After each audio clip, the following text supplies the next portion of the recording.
Hi, I'm Amelia, a 31-year-old new mother, navigating the beautiful yet overwhelming world of parenthood. Those first days at home with my newborn son were a blur of pure joy and utter exhaustion.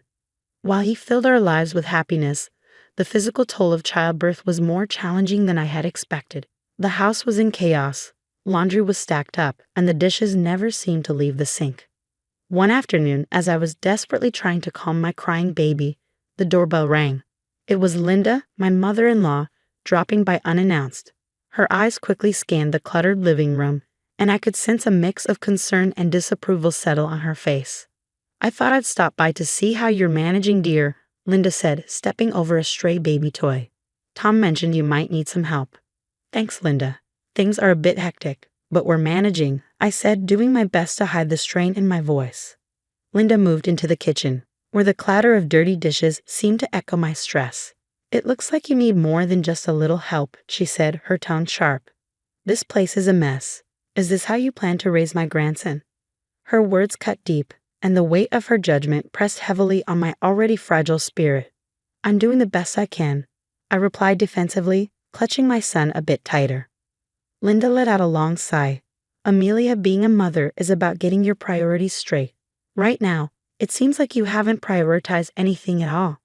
I felt anger rising, ready to respond. When Tom walked in and sensed the tension, he immediately tried to defuse the situation. "Mom, Amelia is doing an amazing job. It's been really tough with the baby not sleeping well," he said, stepping in to defend me. But instead of backing down, Linda turned to him with a cold gaze. "You need to help her understand what's at stake, Tom. It's not just about cleaning up the house. It's about responsibility. She's not living up to the family standards." Tom looked between me and his mother, clearly torn. "Mom, please, let's not do this now. Amelia is recovering, and—" "That's exactly why she needs discipline now," Linda interrupted, her voice rising. "If she learns it now, she'll manage better in the future. You can't be soft on her, Tom." For a moment, he hesitated. Then, in a voice that sounded foreign even to him, Tom said, "Maybe you're right, Mom.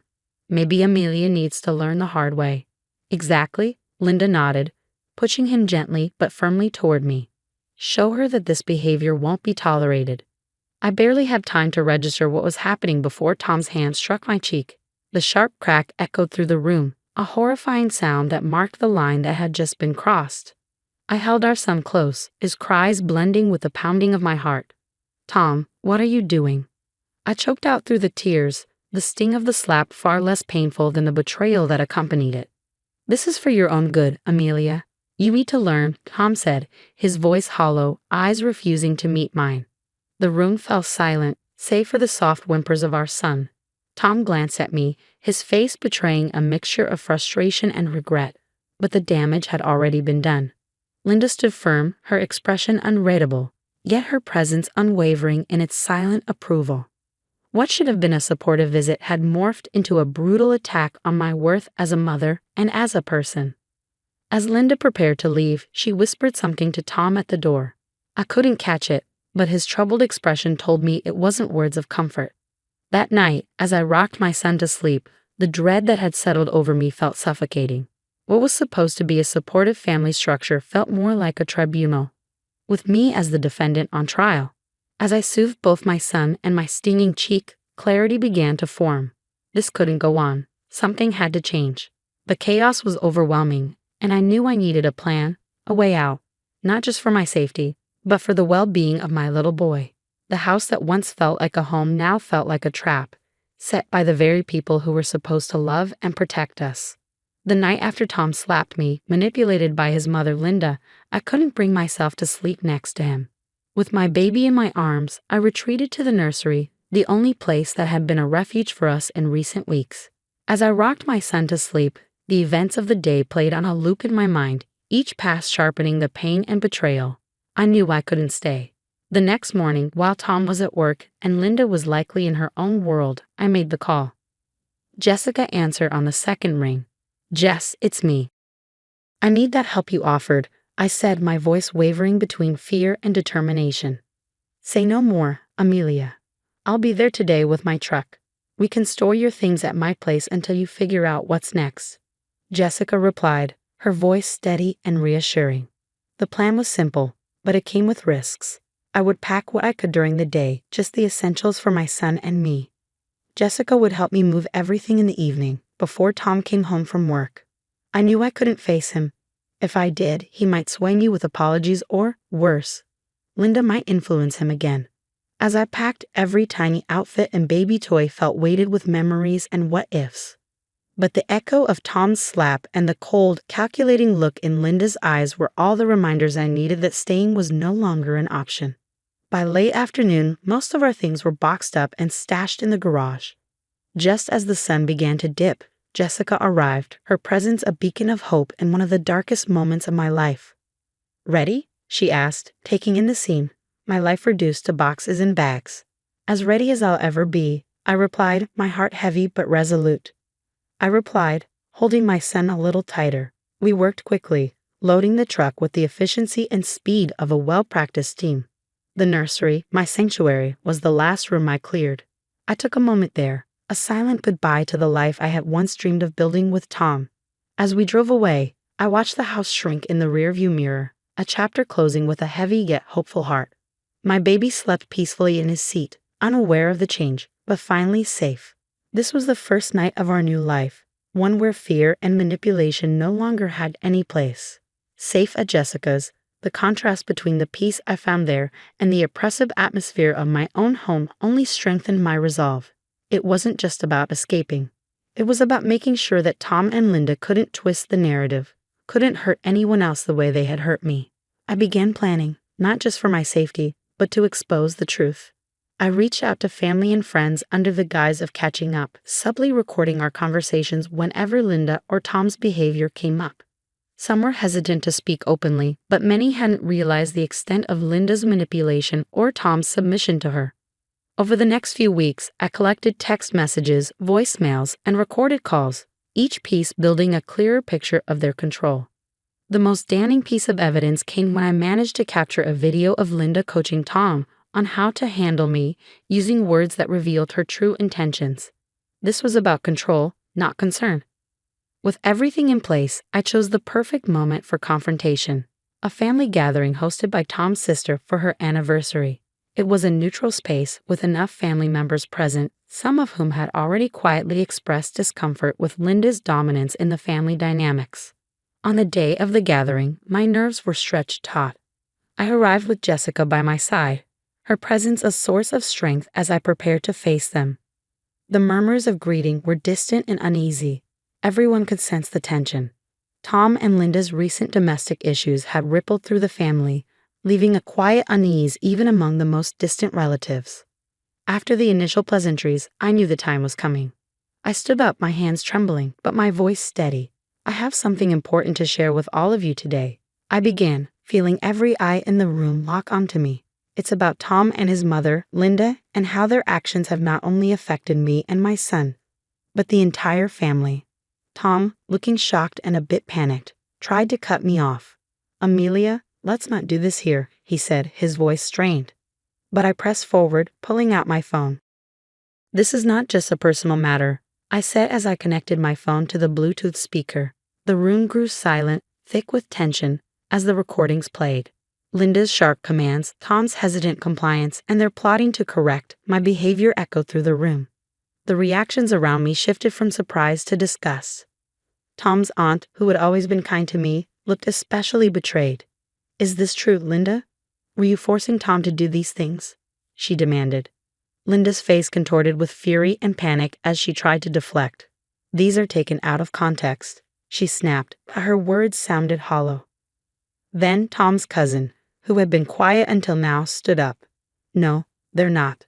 We've seen hints of this for years. We just didn't want to believe it." That simple statement shifted everything. The tide turned, and relatives began to share their own observations, their own experiences.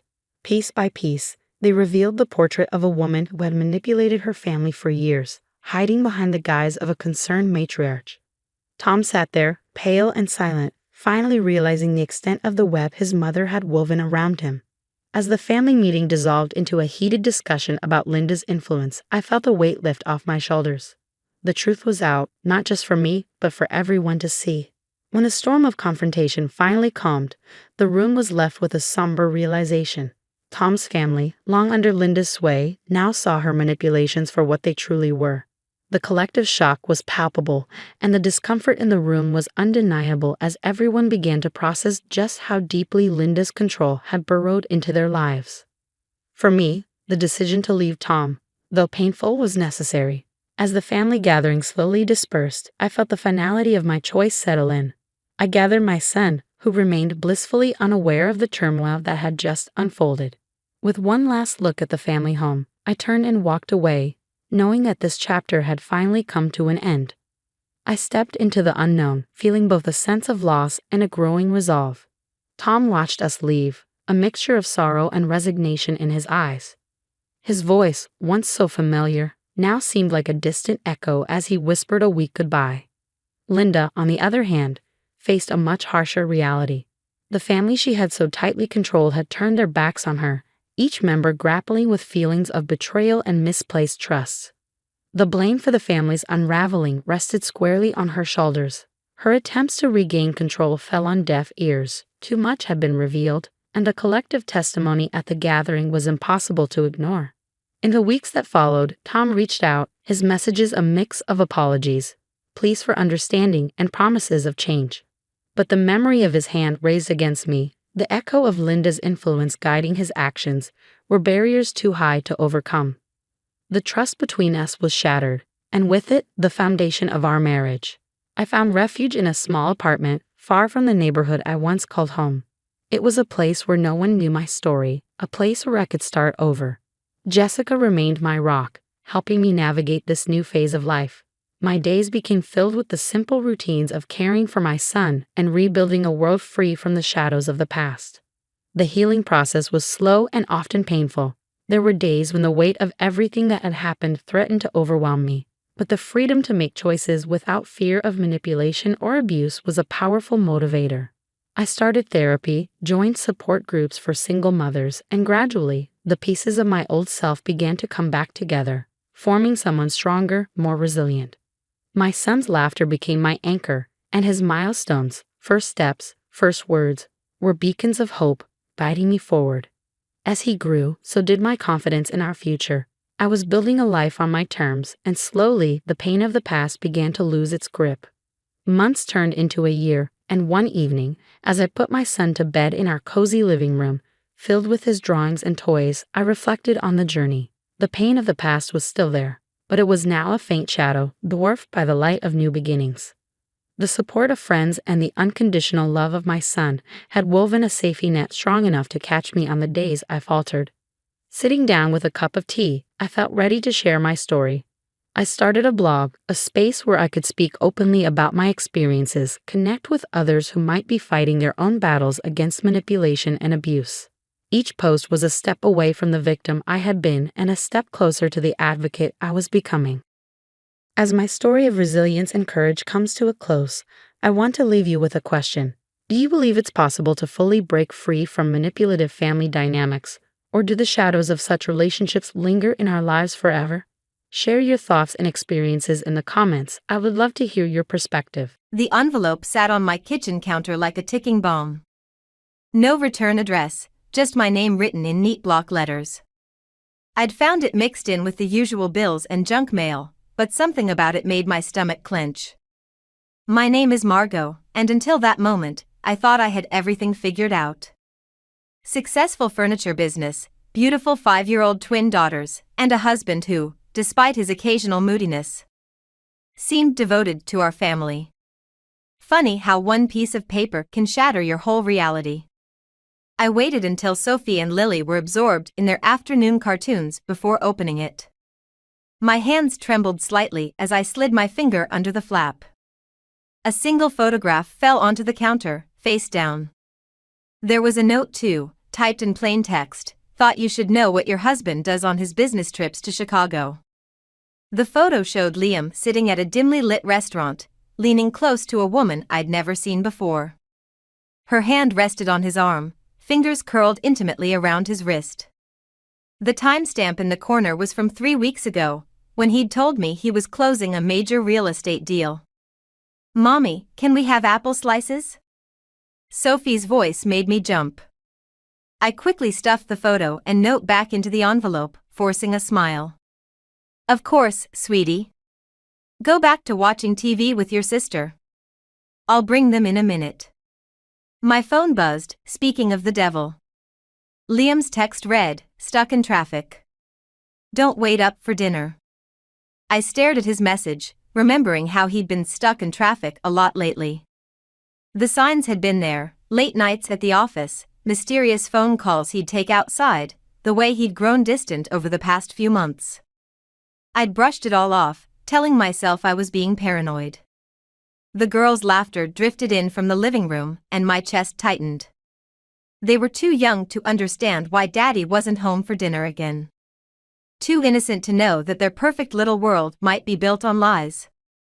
I pulled out my phone again, fingers hovering over Zoe's number.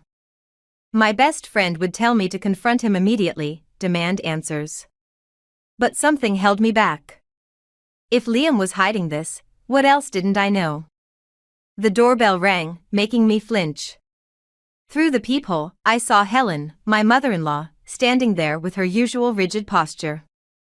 Perfect timing, as always. Margot, dear, she said as I opened the door, air-kissing my cheek.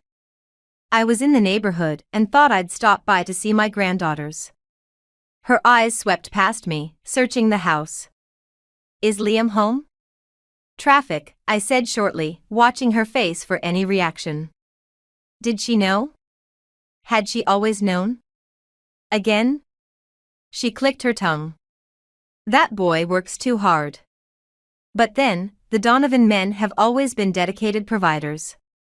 She paused, giving me that familiar look. Speaking of Donovans, have you and Liam given any thought to trying again? For a boy this time? I felt the envelope burning a hole in my back pocket. Actually, Helen, now isn't a good time. The girls need their dinner, and I have some work to finish. She pressed her lips together, clearly disappointed. Of course, dear. Just remember, the Donovan name needs to be carried on. Yes, I know. I closed the door perhaps a bit too firmly, leaning against it as her footsteps faded away. My phone buzzed again. Another text from Liam, love you. Kiss the girls goodnight for me. I didn't reply. Instead, I pulled out the photograph again, studying the woman's face. She was younger than me, probably late 20s, with an artistic vibe about her. Everything I wasn't. The sound of small feet padding into the kitchen snapped me back to reality. Mommy? Lily called. Where are our apple slices? I tucked the envelope away, my mind already forming a plan. Coming, sweetheart. Mommy just needs to make a few calls first. I waited up for Liam that night, the envelope burning a hole in my pocket as I sat in our darkened kitchen. The twins were finally asleep after 3 bedtime stories and countless questions about why Daddy missed dinner again. The clock on the microwave read 11:43 when I heard his key in the door. You're still up. He smiled that easy smile that used to make my heart flutter. Now it just made my stomach turn. I thought I told you not to wait. We need to talk. I pulled out the envelope and placed it on the counter between us. His expression didn't change as he loosened his tie. Can it wait until morning? I'm exhausted. No, it can't. I slid the photograph across the granite countertop. Who is she, Liam? He barely glanced at it. A client. Where did you get this? A client who holds your wrist like that? My voice cracked slightly. Don't insult my intelligence. Liam ran his hands through his hair, a gesture I'd once found endearing. You're being paranoid, Margot. It was a business dinner. Riley's an interior designer I'm working with on the Chicago project. Riley. He'd given her a name without meaning to. I filed that away. The same project that was supposed to close 3 weeks ago? I watched his face carefully. The one you said was finished? Things got complicated. He moved toward the refrigerator, his back to me. You know how these deals are. Sometimes they take longer than expected. The casual way he lied made me wonder how many other lies I'd swallowed over the years. Helen stopped by today. His shoulders tensed. What did my mother want? The usual. Wondering when we're going to try for her precious grandson. I laughed, but it came out hollow. Funny timing, don't you think? He turned around, his expression hardening. What's that supposed to mean? Nothing. Just wondering if maybe you've found someone else to give her what she wants. Jesus, Margot. He slammed the refrigerator door. You're turning a business dinner into some kind of soap opera. Is this because I've been working late? Because I'm trying to provide for our family? Are you providing for another family too? The words hung in the air between us. Something flickered across his face, guilt? Fear? Before he masked it with anger.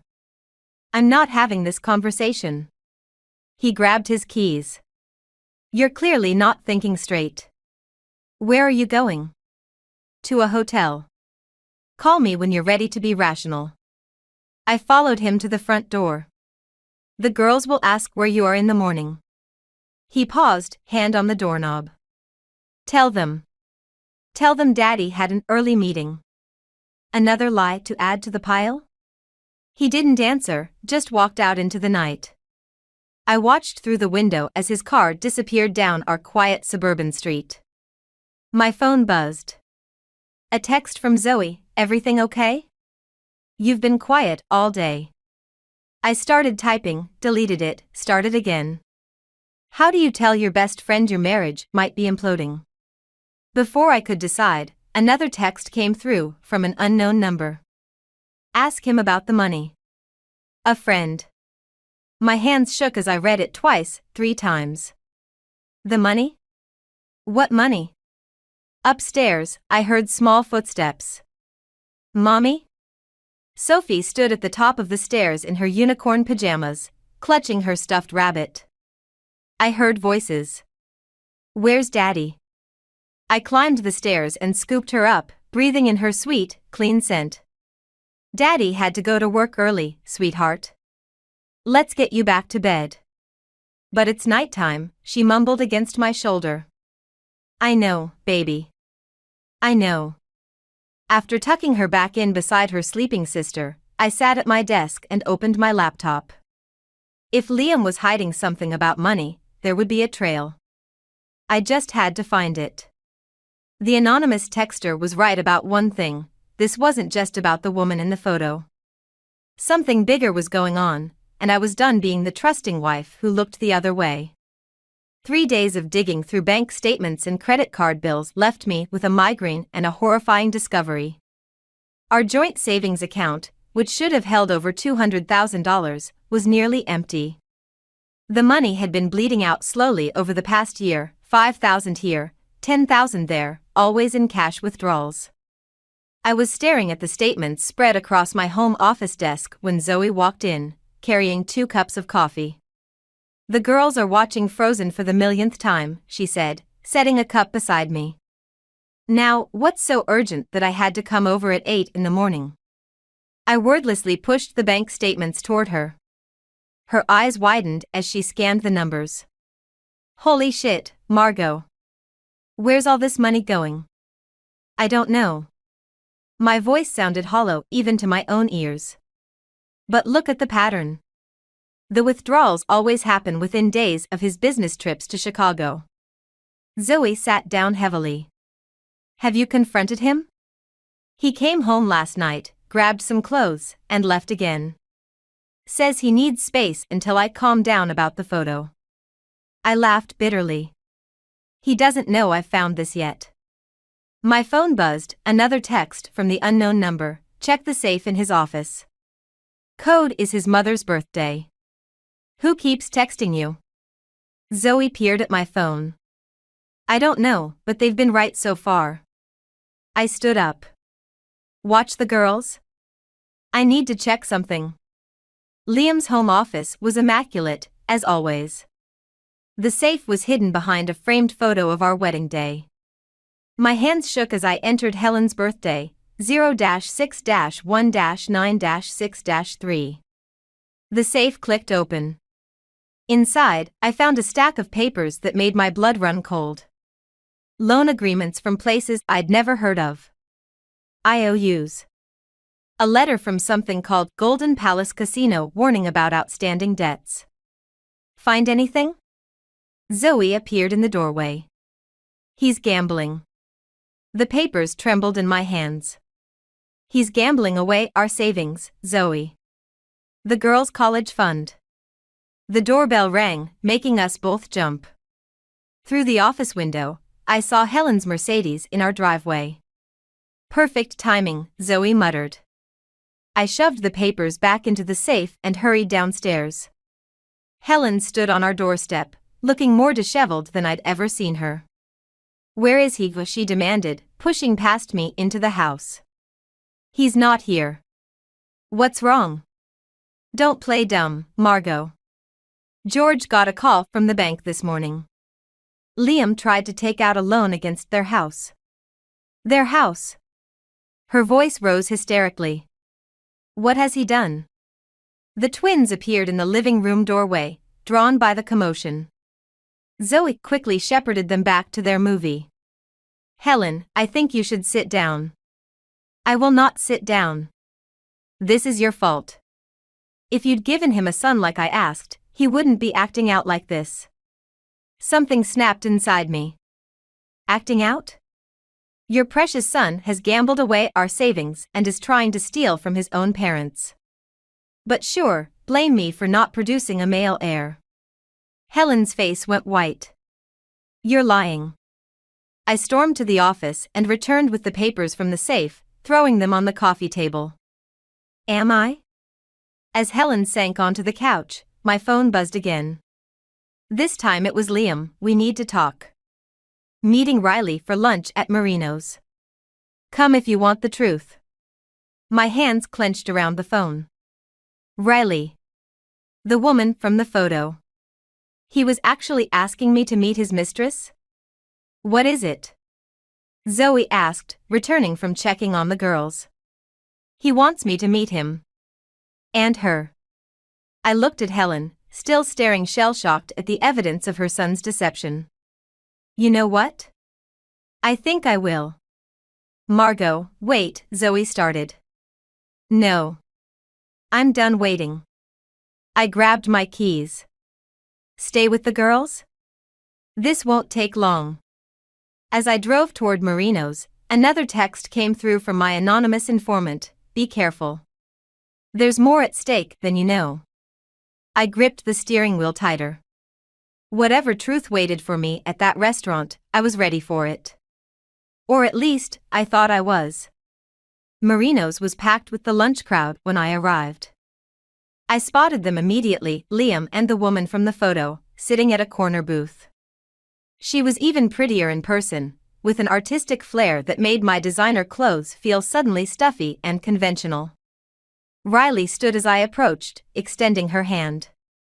"You must be Margot. I'm so sorry we're meeting like this." Her sincerity caught me off guard. I'd expected smugness or hostility, not this gentle awkwardness. "Sit down, please," Liam said, his voice strained. "We need to explain." "Explain what? The gambling or the affair?" I kept my voice low, conscious of nearby diners.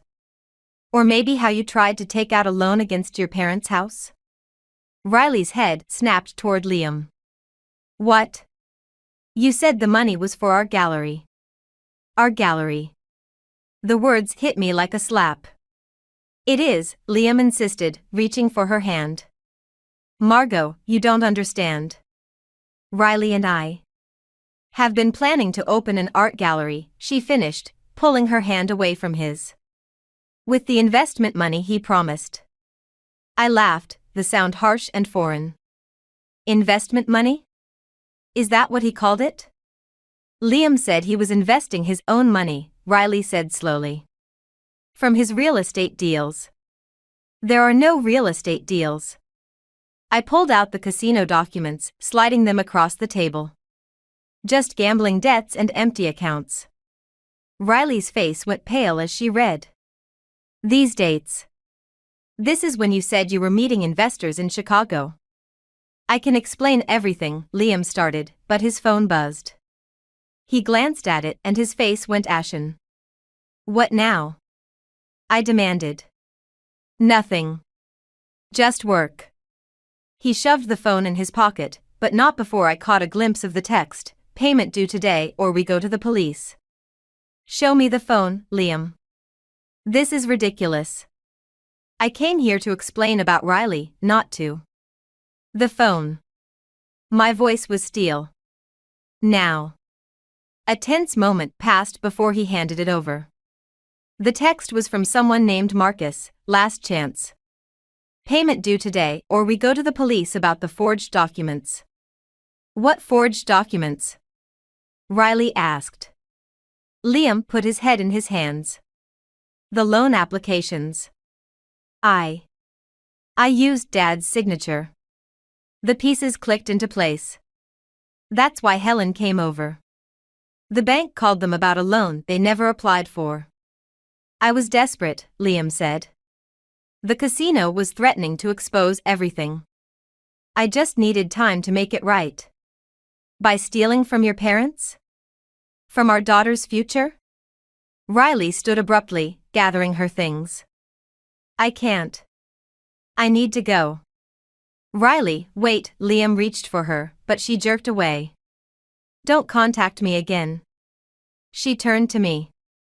I'm so sorry, Margot. I had no idea. After she left, Liam seemed to deflate. I love her, he said quietly. I know that's not what you want to hear, but... Stop. I held up my hand. The only thing I want to hear is how you plan to fix this before our daughters lose everything. I have a plan. A real estate deal that could. More lies? I stood up. You need help, Liam. Professional help. But I won't let you drag us down with you. My phone buzzed, another text from the unknown number. Check your business accounts. Now. Cold dread washed over me as I opened my banking app. The furniture business account was empty. Every penny gone. What did you do? I whispered, showing him the screen. I was going to pay it back, he said desperately. Just give me one more chance. I walked out of Marino's without looking back, my mind racing. The business account had held nearly $500,000, money for payroll, vendors, operating costs. Money that wasn't just mine to lose. In my car, I sat gripping the steering wheel, trying to steady my breathing. My phone buzzed one final time. Now you know everything. What are you going to do about it? What indeed? I hadn't expected to find George Donovan sitting alone on my front porch when I got home. He looked older than I remembered, shoulders hunched under his worn blazer. Unlike Helen's dramatic entrance earlier, his quiet presence felt more ominous. The girls are napping, Zoe said when I walked in. Helen left about an hour ago. She was upset. Her husband's outside. Zoe peered through the window. Want me to stay? I shook my head. I need to handle this. George didn't look up as I sat beside him on the porch steps. We sat in silence until he finally spoke. I knew about the gambling, he said quietly. Years ago, before he met you. Had to bail him out twice in college. My hands clenched in my lap. Why didn't you warn me? He promised he'd changed. And Helen. He sighed heavily. Helen wanted the marriage so badly. A proper daughter-in-law from a good family, someone to carry on the Donovan name. I was just a breeding mare to her, wasn't I? Helen's always been traditional. When you had girls instead of boys. He trailed off, looking ashamed. My phone buzzed. A text from my business partner, emergency meeting tomorrow. Vendors threatening legal action over bounced checks. He took everything, George. Not just your money or our savings. My business account too. George pulled an envelope from his jacket. Helen doesn't know I'm here. This is everything we have left in our retirement fund. About 50,000. I stared at the envelope. I can't take that. It's not for you. His voice cracked. It's for my granddaughters. Helen. She'll never admit it, but she loves those girls. Even if they're not the grandsons she wanted. Before I could respond, Helen's Mercedes screeched into the driveway. She stormed up the path, face contorted with rage. How dare you, she shouted at George. I checked the account. You withdrew everything. Helen, please. No. She turned on me. This is your fault. You drove him to this with your career and your independence. A proper wife knows her place. The front door creaked open. Sophie and Lily stood there in their matching pajamas, eyes wide with fear. Mommy? Lily's voice trembled. Why is everyone yelling? Girls, go back inside with Aunt Zoe, I said firmly, but Helen wasn't finished. You see? You can't even control your own children. No wonder Liam needed to find comfort elsewhere. Something snapped inside me. Enough. I stepped between Helen and the girls. You want to know why your precious son gambled away everything? Why he forged George's signature and emptied my business account? Because he's just like you, desperate to maintain an image that isn't real. How dare? No, how dare you come to my house and scream in front of my children? Your son stole from everyone who loved him, but somehow I'm to blame because I didn't give him a son? George stood up. Helen, we should go. Not without that money. It's gone, he said quietly. I gave it to Margot for the girls. Helen's face went white. You what? They're our grandchildren, Helen. Our only grandchildren. I want nothing to do with any of you, Helen spat, storming back to her car. George, are you coming? He hesitated, looking between his wife and his granddaughters. Something in his expression made my heart ache. Go, I said softly. But the girls' door will always be open for you. After they left, I found Zoe comforting the twins in the living room. Sophie looked up at me with Liam's eyes. Is Daddy in trouble? She asked. I sat down, pulling both girls onto my lap. Yes, sweetheart. But I promise, I'm going to fix everything. My phone buzzed again, the anonymous texter, there's one more thing you need to know. Check your email. Looking at my daughter's worried faces, I realized revenge wasn't enough anymore. I needed to protect what mattered most, no matter the cost. Zoe, I said, can you watch them a bit longer? There's something I need to do. The email from my anonymous informant contained a video. Security camera footage from the Golden Palace Casino, dated 3 months ago. I watched as Liam sat at a high-stakes poker table, Riley beside him, both laughing as he pushed stacks of chips forward. My business account chips, I realized with growing nausea.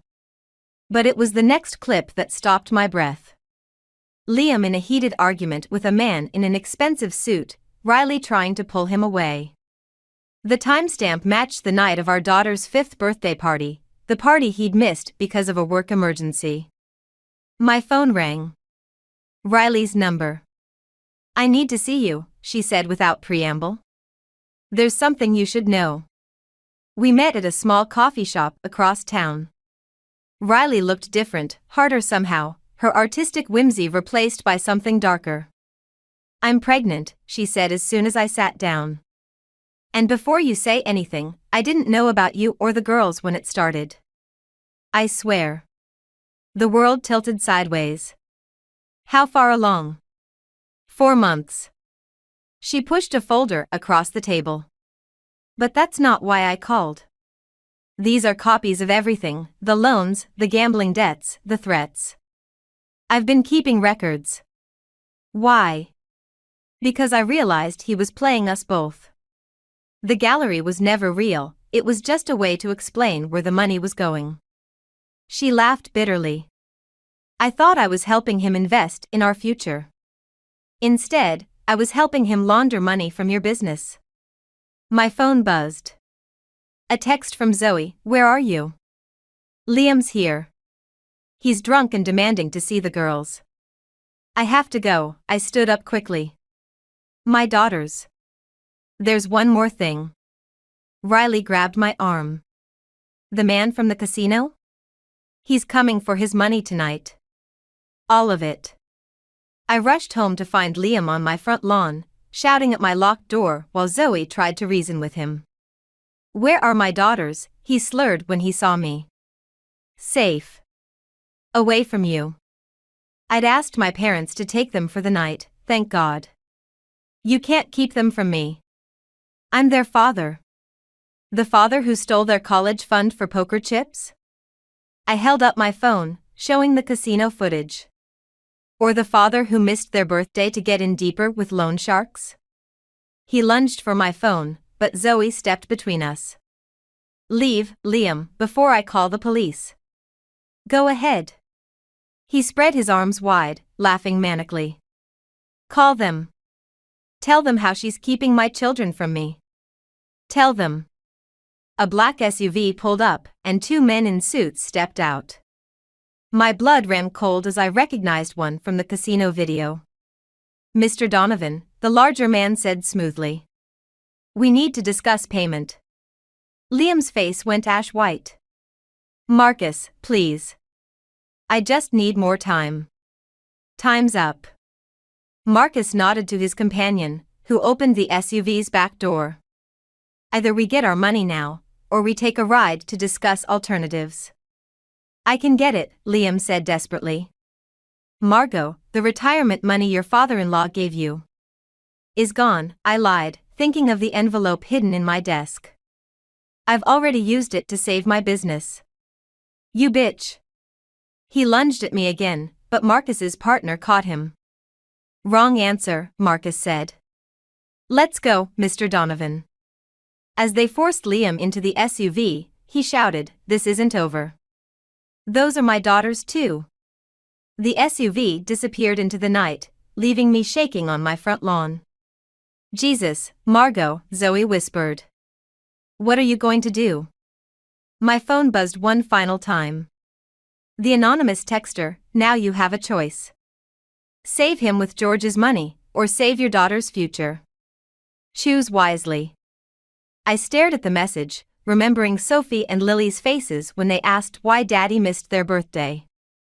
Remembering Helen's cruel words about proper wives. Remembering every lie, every betrayal, every moment I'd chosen to look the other way. "I'm going to do what I should have done months ago," I said, pulling out my phone to dial 911. "I'm going to protect what matters." But as I pressed the numbers, another text came through from Riley, "Don't call the police. There's something else you need to see first." Riley's text led me to a storage unit on the outskirts of town. She was already there, pacing nervously under the fluorescent lights. "I followed him here last week," she said, rolling up the metal door. After I realized what he'd done with the gallery money. The unit was filled with furniture, my furniture. Pieces from my showroom that had mysteriously failed delivery over the past year. But it wasn't just furniture. There were boxes of financial documents, multiple phones, and a laptop. "He was selling it all under the table," Riley said.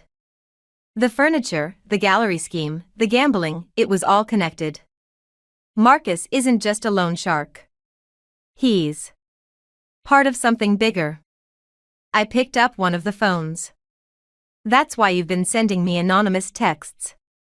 She nodded. "When I figured it out, I knew I had to warn you. But carefully. These people. They're dangerous." Headlights swept across the storage unit. A black SUV pulled up. "Right on time," Riley muttered. Marcus stepped out, followed by Liam and another man. When they saw us, Liam's face contorted with rage. You set me up, he snarled at Riley. No, I stepped forward. I did. The police are on their way. They're very interested in where all my inventory disappeared to. Marcus laughed. Police? You really think?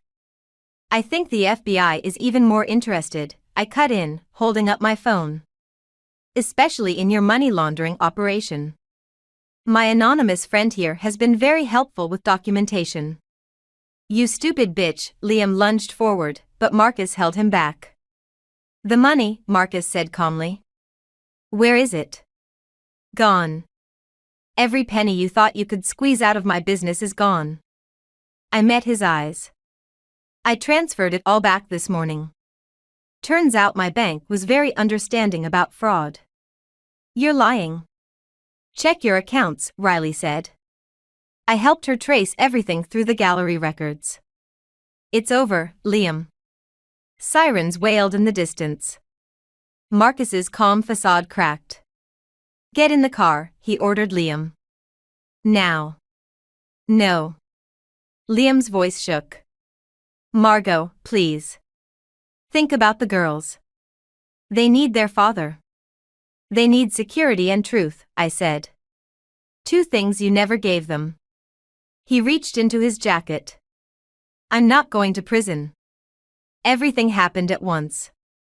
Riley screamed as Liam pulled out a gun. Marcus and his man dove for their car. And I thought about my daughters, about the life I wanted for them, about the truth I needed them to understand someday. Shoot me then, I said quietly. Show them exactly who their father is. His hand trembled. In the distance, red and blue lights flashed. You ruined everything, he whispered. No, Liam. You did that all on your own. The gun clattered to the ground as police cars swarmed the storage unit. As officers rushed in, I watched them handcuff my husband, the father of my children, the man I'd once loved enough to build a life with. Agent Carter, one officer nodded to Riley. Good work. I turned to her in shock. She gave me a sad smile. I'm sorry for the deception, she said. We've been tracking this operation for months. Your husband's gambling debts gave us our way in. She touched her stomach gently. Some parts weren't an act, though. I thought about all her anonymous texts, how they'd led me here, how they'd helped me protect what mattered most. The girls, I said suddenly. I need to get to my girls. Go, Riley nodded. We'll need your statement tomorrow, but for now, go be with your daughters. As I drove home, my phone buzzed one last time. Unknown number, you did good, Margot. Your daughters have quite a mother. I deleted the message, thinking about the story I'd someday tell Sophie and Lily. Not about revenge or betrayal, but about truth and strength, and how sometimes the hardest choices are the ones that save us. 6 months later, I stood in my newly renovated showroom, watching Sophie and Lily chase each other between the furniture displays. The store's grand reopening was tomorrow, and despite everything, we'd survived. No running, girls, I called out, though I couldn't help smiling. Their laughter echoed through the space, drowning out the lingering ghosts of the past year. The bell above the door chimed. George stood there, looking uncertain until the twins spotted him. Grandpa. They rushed to hug him, and for a moment, I saw tears in his eyes. I brought something, he said, pulling out a small package. Found it while cleaning out the attic. Inside was a wooden music box, intricately carved. Helen's grandmother made this, he explained. For her first daughter. But she only had Liam, so. It's beautiful, I said softly. Helen wanted me to tell you she's sorry. He shifted uncomfortably. She's been different since the trial. I nodded, remembering Helen's face in the courtroom as Liam was sentenced. 7 years for fraud and money laundering. The proud Donovan name, tarnished by her only son. The girls miss her, I admitted. They can visit if she'd like. But there need to be boundaries. She understands. He watched the twins examining the music box. You know, Liam asked to see them. My hands clenched instinctively. What did you tell him? That it's not his choice anymore. That some privileges, once lost, have to be earned back. The bell chimed again. Riley walked in, her pregnancy now obvious beneath her flowing dress. Sorry I'm late, she said. Morning sickness doesn't care about schedules. The FBI investigation had ended months ago, but Riley had stayed in town. We'd formed an unexpected friendship, bound by shared betrayal and eventual healing. Aunt Riley. The girls abandoned the music box to greet her. They'd taken to her immediately, unaware of the complicated history between us. I should go, my George said. Helen's waiting. He hesitated. The music box. It should stay in the family. With them. After he left, Riley helped me arrange the final displays while the twins played nearby. Have you decided what to tell them? She asked quietly. About their brother or sister? I watched my daughters, so innocent and resilient. The truth, eventually. That family isn't just about blood or names. It's about choices and trust. And second chances? She touched her stomach meaningfully. Some kinds, I agreed. The earned ones. Later that night, as I tucked the girls into bed, Sophie asked the question I'd been dreading. Mommy, is Daddy ever coming home? I sat on the edge of their bed, choosing my words carefully. No, sweetheart. But that doesn't mean he doesn't love you. Because he made bad choices? Lily asked. Yes. And sometimes, loving someone means letting them face the consequences of their choices. Like when we have to sit in timeout? I smiled, stroking her hair. Something like that. After they fell asleep, I found the envelope George had given me months ago, still unopened in my desk. The retirement money he'd tried to save us with. I'd never needed it, the business insurance and FBI recovery of assets had covered most losses. But I'd kept it, unsure why. Now I knew. Tomorrow, I'd open a new account, 2 actually, 1 for each girl. Not for college or emergencies, but for something more important, choices. So they'd always have the freedom to choose their own paths, unburdened by anyone else's expectations or mistakes. My phone buzzed with a text from an unknown number, not Riley this time, but someone new. He's asking questions about the girls. Watch your back. I deleted it without responding. Whatever came next, we'd face it together, me and my daughters, stronger for what we'd survived, wiser for what we'd learned. The music box sat on their dresser, its melody faint but clear in the quiet room. Not a lullaby of revenge or regret, but of renewal. Of beginnings that come after endings, and the courage to choose them. The phone buzzed against the granite countertop, its screen lighting up with a message that would shatter my world. I wouldn't have noticed it at all if I hadn't been reaching for the salt to season our anniversary breakfast, Ryan's favorite eggs Benedict. His phone usually stayed glued to his hand, but he'd left it behind during his morning shower. Can't wait to see you again. Last night was perfect. Delete this message. My hand trembled as I set down the whisk, hollandaise sauce forgotten. The sender's name read, Melissa C., with a small heart emoji beside it. The timestamp showed 6:47 a.m., barely an hour ago. I'm Journey, and until that moment, I thought I knew what my life was. 12 years of marriage, a shared dream home in the suburbs, and plans for starting a family next spring. Now those plans felt like ashes in my mouth. The shower upstairs stopped running. I could hear Ryan's footsteps, the familiar creak of our bedroom floorboards. My fingers hovered over his phone, torn between the urge to dig deeper and the nauseating fear of what else I might find. Something smells amazing down there. Ryan called from upstairs. I swiped through to their message history. Empty. Of course he'd deleted everything else. My husband, the careful man. Always 3 steps ahead. Journey? Did you hear me? Just finishing up, I managed to call back, my voice steadier than I felt. I placed his phone exactly where I'd found it, arranged the breakfast plates, and waited. Ryan appeared in the doorway, hair still damp, wearing the blue button-down I'd given him last Christmas. He smiled, that same smile that had won me over at a mutual friend's barbecue 13 years ago. Now it made my stomach turn. Happy anniversary, beautiful. He wrapped his arms around my waist from behind, pressing a kiss to my neck. I forced myself not to stiffen, to play along. You didn't have to go all out. Apparently not, I murmured, sliding the plates onto our breakfast bar. What was that? Nothing. I smiled, watching him settle onto his usual stool. How was your shower? Good.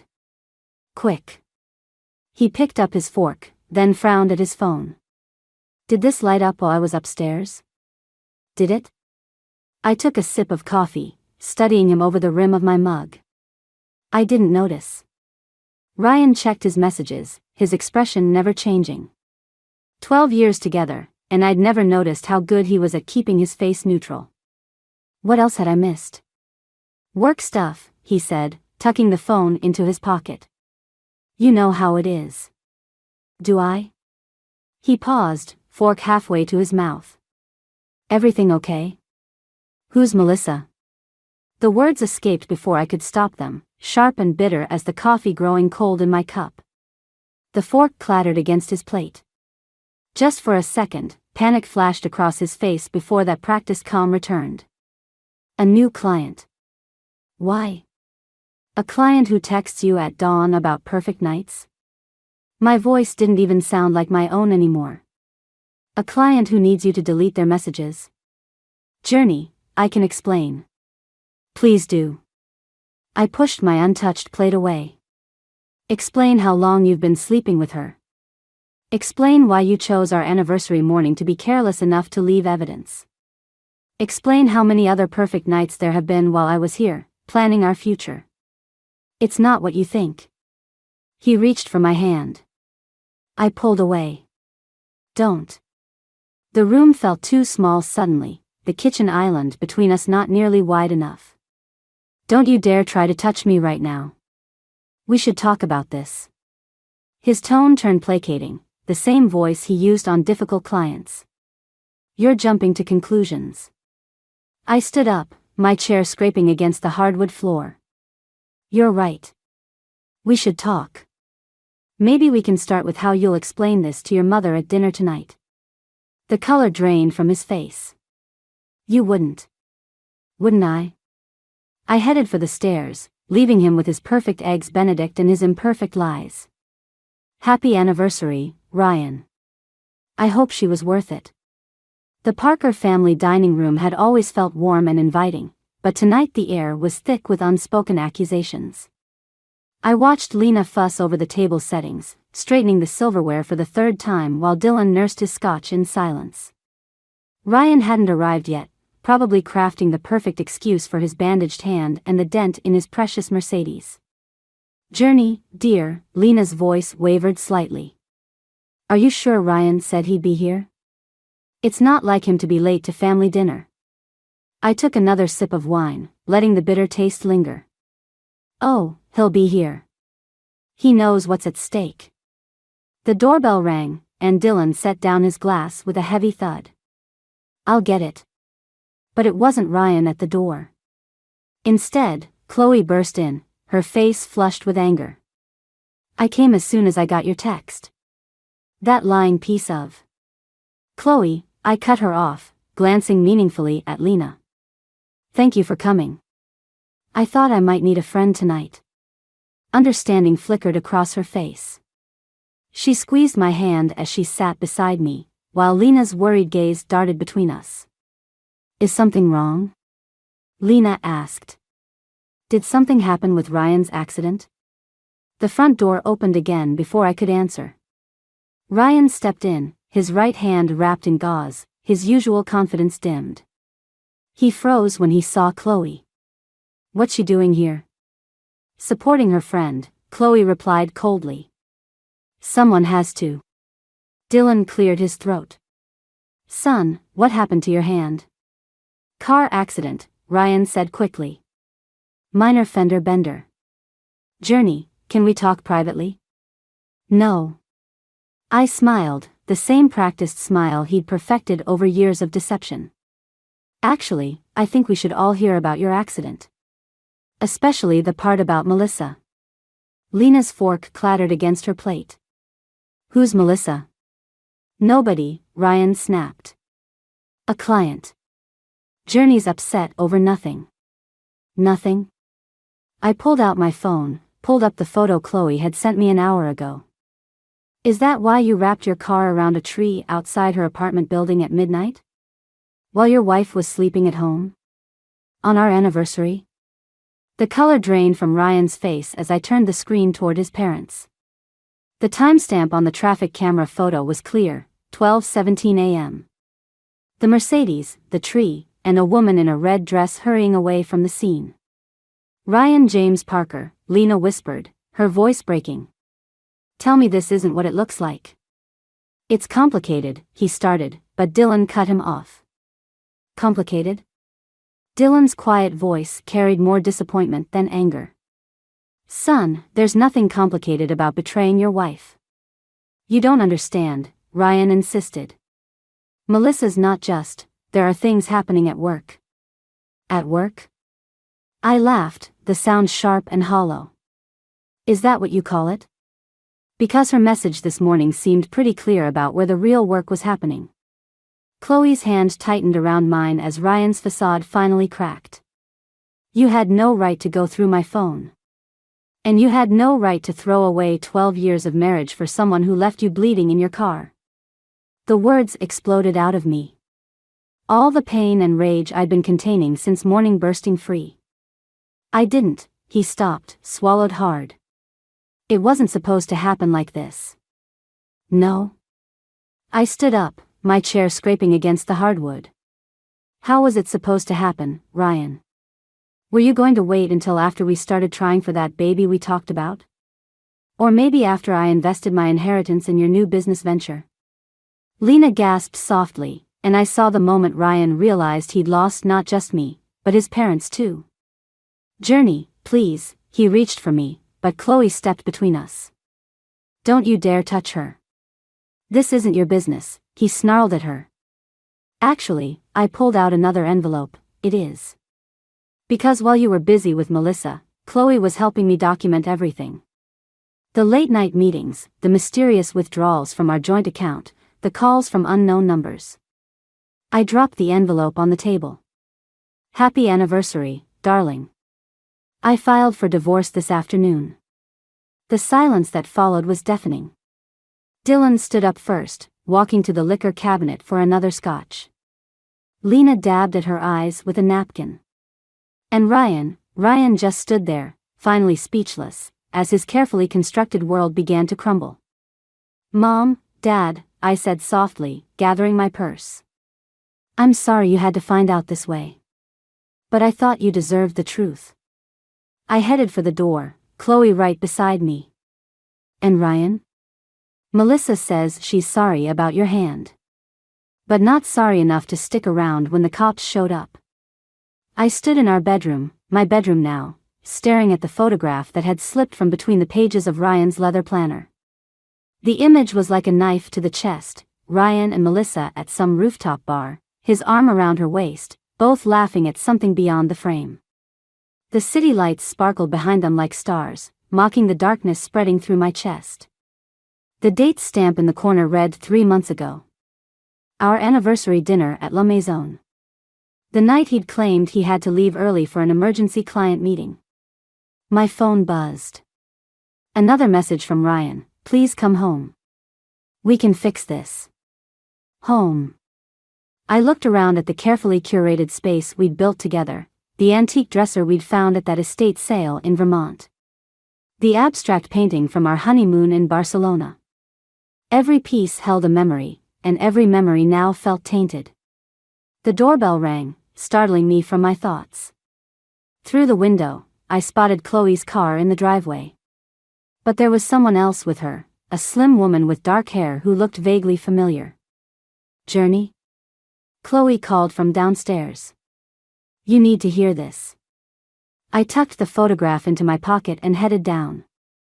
The dark-haired woman stood awkwardly in our foyer, wringing her hands.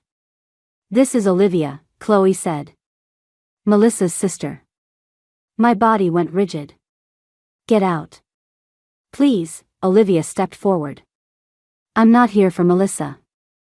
I'm here because you need to know the truth about what they're planning. Planning? The word felt bitter on my tongue. The business merger, Olivia said. The one that's going to destroy your husband's company.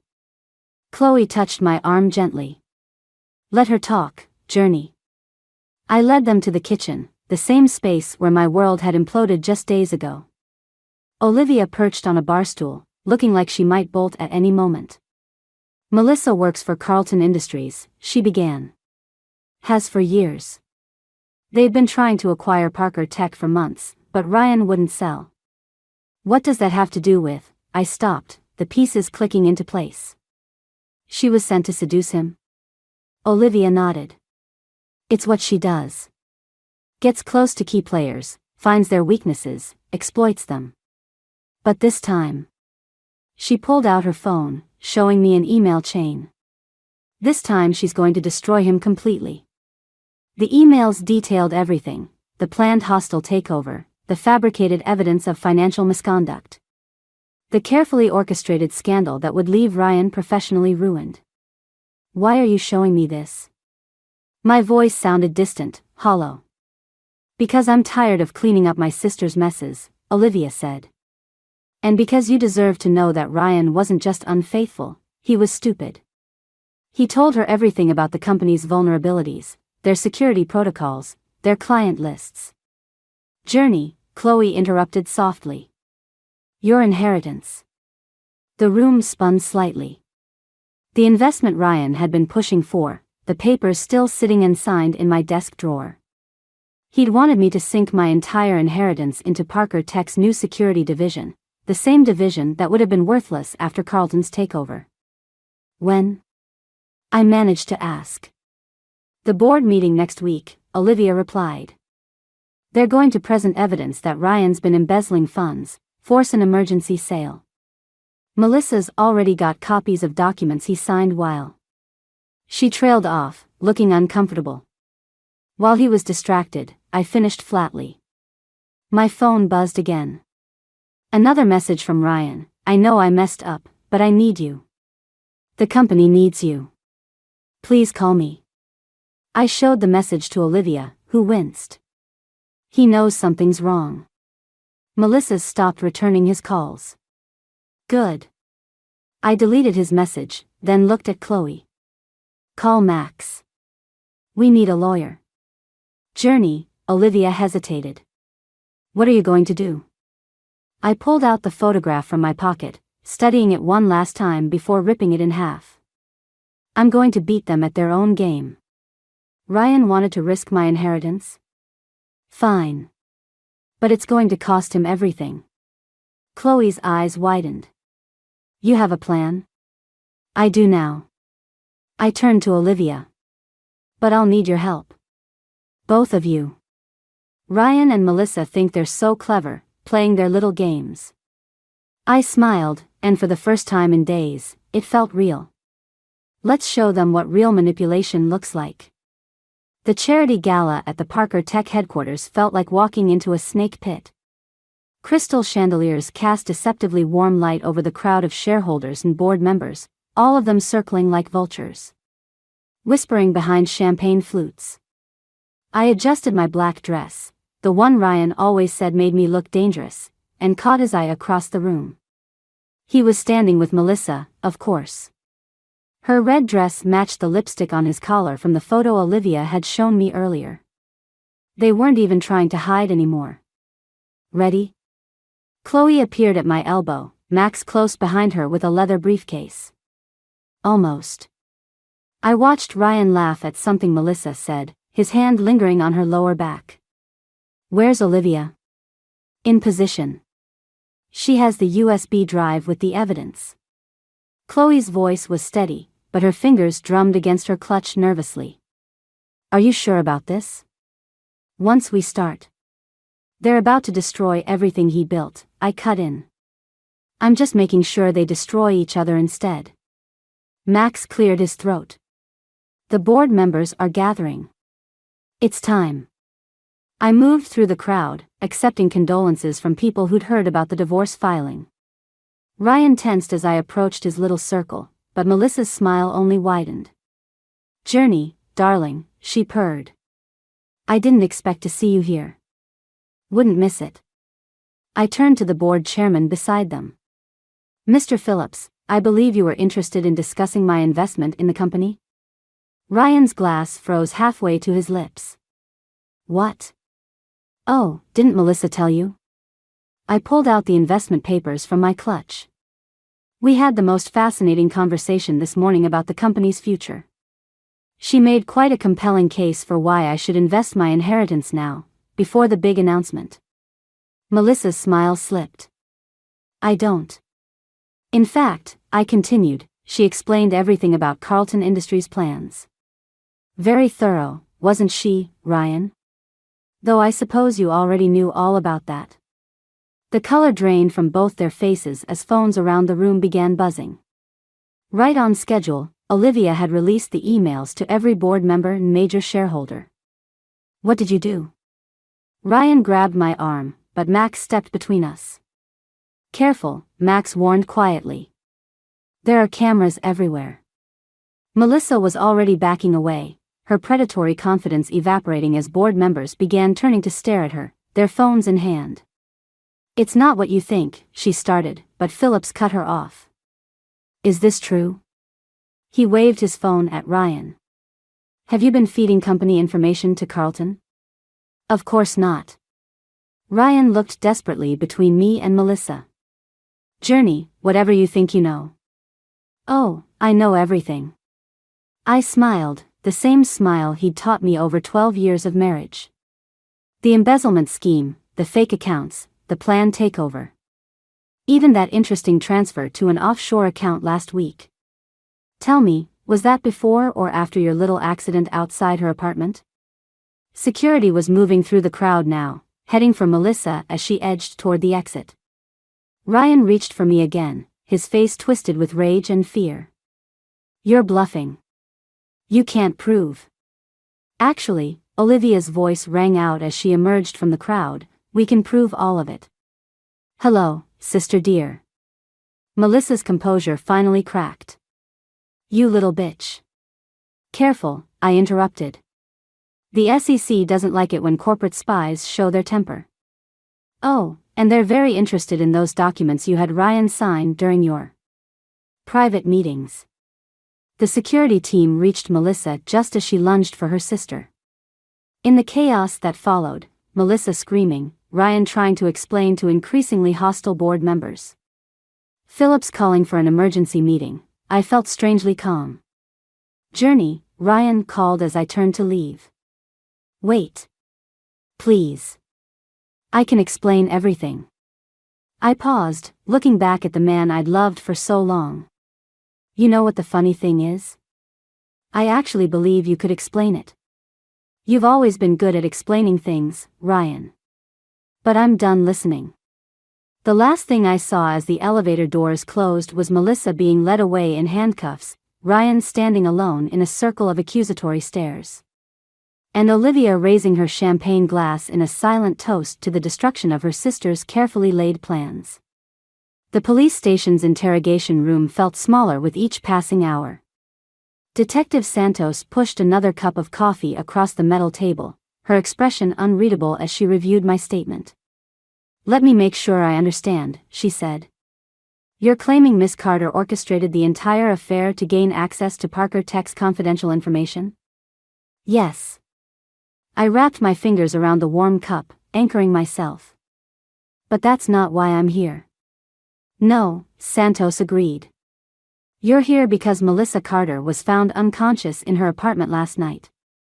And your soon-to-be ex-husband is missing. The words hung in the air like smoke. Through the one-way glass, I could see Olivia pacing in the hallway, her face pale with worry. She'd called me at midnight, her voice shaking, "Melissa's in the hospital. Ryan was at her place. There's something I need to tell you. Miss Parker?" Santos leaned forward. "Where were you between 10 p.m. and midnight last night?" "With Chloe Bennett. We were reviewing divorce paperwork." "Convenient timing." I met her gaze steadily. "Nothing about this has been convenient." The door opened, and Max stepped in, his lawyer mode in full effect. "My client has cooperated fully. Unless you're charging her." "Not yet." Santos slid a photograph across the table. "But we found this in Miss Carter's apartment." My hands trembled as I picked up the image. It showed Ryan and me at our wedding, but my face had been scratched out violently. Scrawled across it in red ink, "She knows too much." "That's Melissa's handwriting," I said quietly. "Are you sure?" Santos asked. "Because we found similar notes in your house when we searched it this morning. Along with these." She produced an evidence bag containing letters, dozens of them. My throat tightened as I recognized Ryan's handwriting, mixed with another I didn't know. "They go back 6 months, Santos continued. "Long before the affair became public." "Care to explain?" The door burst open before I could respond. Olivia rushed in, ignoring Max's attempt to stop her. "You have to tell them," she blurted. "About the other women. About what Melissa really did." Santos's eyebrows rose. "Other women?" "Olivia," I warned, but she was already pulling out her phone. "Show them the videos," she insisted. "The ones Melissa kept. The ones she used to." A commotion in the hallway cut her off. Through the open door, I saw Ryan being led in handcuffs, his face bruised and bloody. Our eyes met for a moment before they took him to another room. "Interesting timing," Santos observed. "Want to revise your statement?" I looked at the evidence spread across the table, the letters, the photo, the lies layered upon lies. Melissa's schemes had run deeper than any of us knew, and now Ryan's blood was quite literally on her hands. "Yes," I said finally. "But not about last night. About 6 months ago, when Melissa Carter first approached me about helping her take down Parker Tech." Max tensed beside me. "Journey, don't." "She showed me proof," I continued, ignoring him. "About Ryan's other affairs. About the money he'd been stealing. About the women before me who'd tried to expose him and disappeared. I agreed to help her because I thought I was protecting other women. But I didn't know." "Didn't know what?" "That she was one of them. That this whole thing, the affair, the company takeover, even my revenge, was part of her plan all along." I pulled out my own phone. "Hands steady now. And I can prove it." Santos studied me for a long moment. "Why come forward now?" "Because Ryan wasn't at Melissa's apartment to hurt her last night. I played the video Olivia had sent me hours ago. He was there to stop her from killing me." The surveillance footage showed Ryan confronting Melissa, her gun visible, their argument silent behind the glass. Then the struggle, the gunshot, Ryan's panic as she fell. "Jesus," Santos muttered. "So you see," I said quietly, "the real question isn't where I was last night.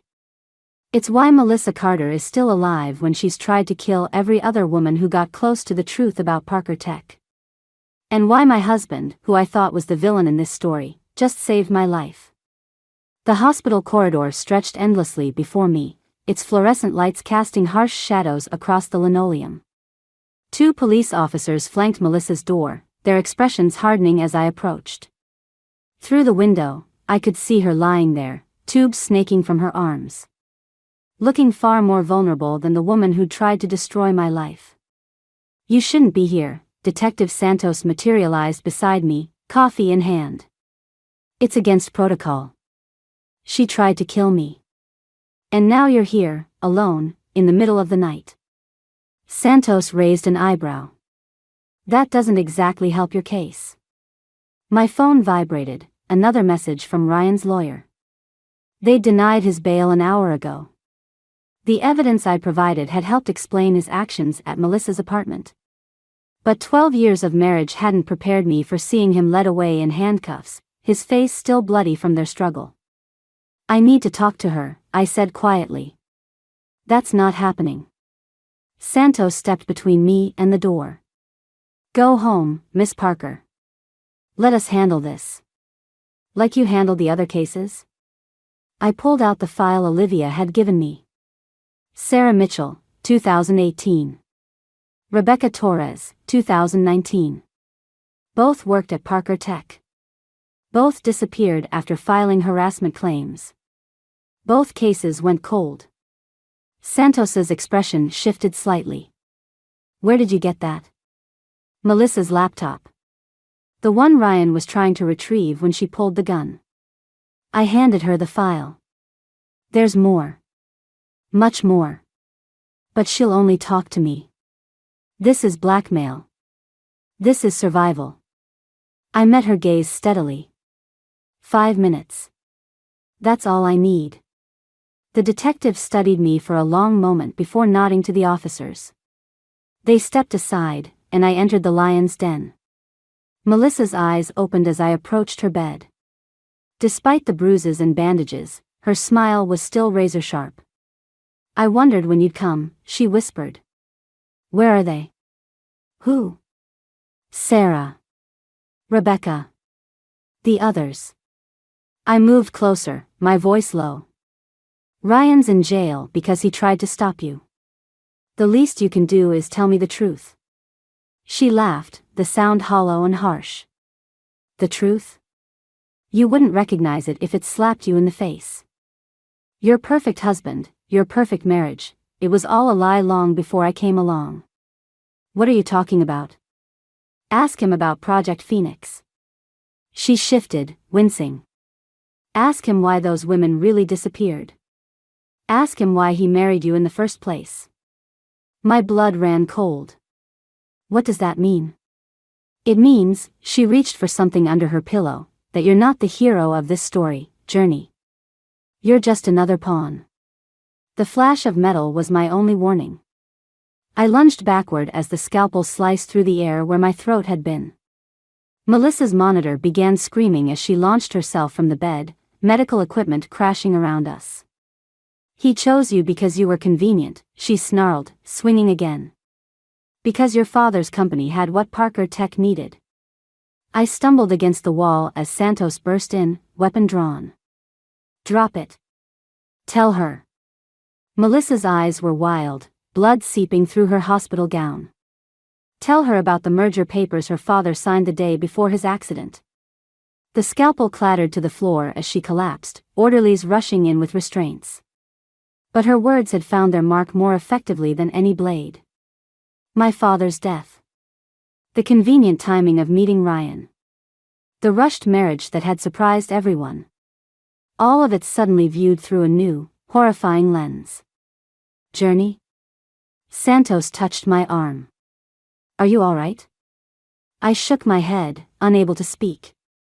My phone buzzed again, not Ryan's lawyer this time, but Olivia.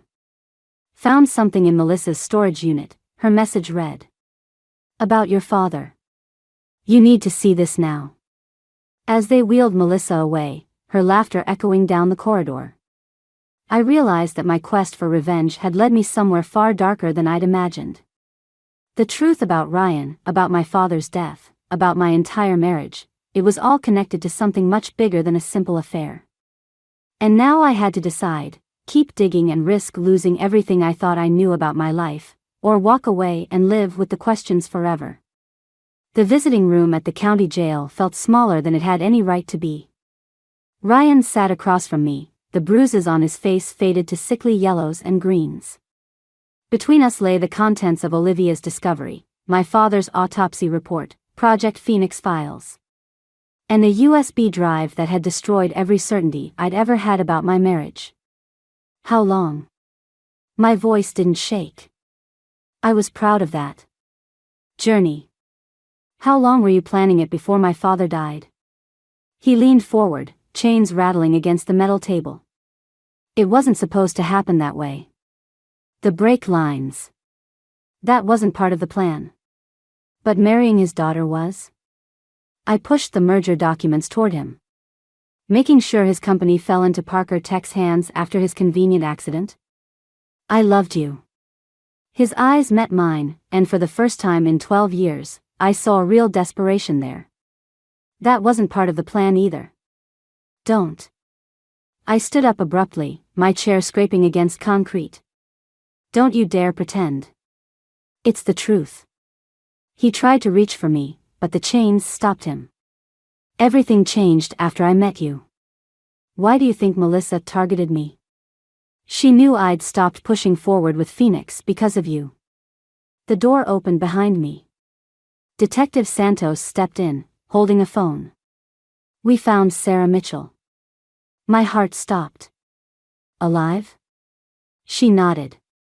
In witness protection. She's willing to testify about Phoenix, about Parker Tech's involvement in corporate espionage, and about your father's murder. Ryan's face went slack. You don't understand what you're doing. These people. These people? I laughed, the sound brittle as glass. You mean your father? Dylan's fingerprints are all over these documents. He ordered the hit on my father, didn't he? And you just played along, seduced the grieving daughter to keep her quiet. To protect you. He slammed his hands down, making Santos step forward. Once you were part of the family, you were safe. As long as you didn't know. Safe? I pulled out my phone, showing him the security footage from my house. Is that why Melissa broke in last night?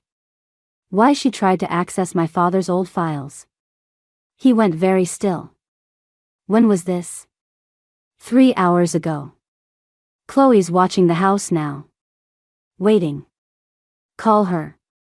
His voice turned urgent. Now. Get her out of there.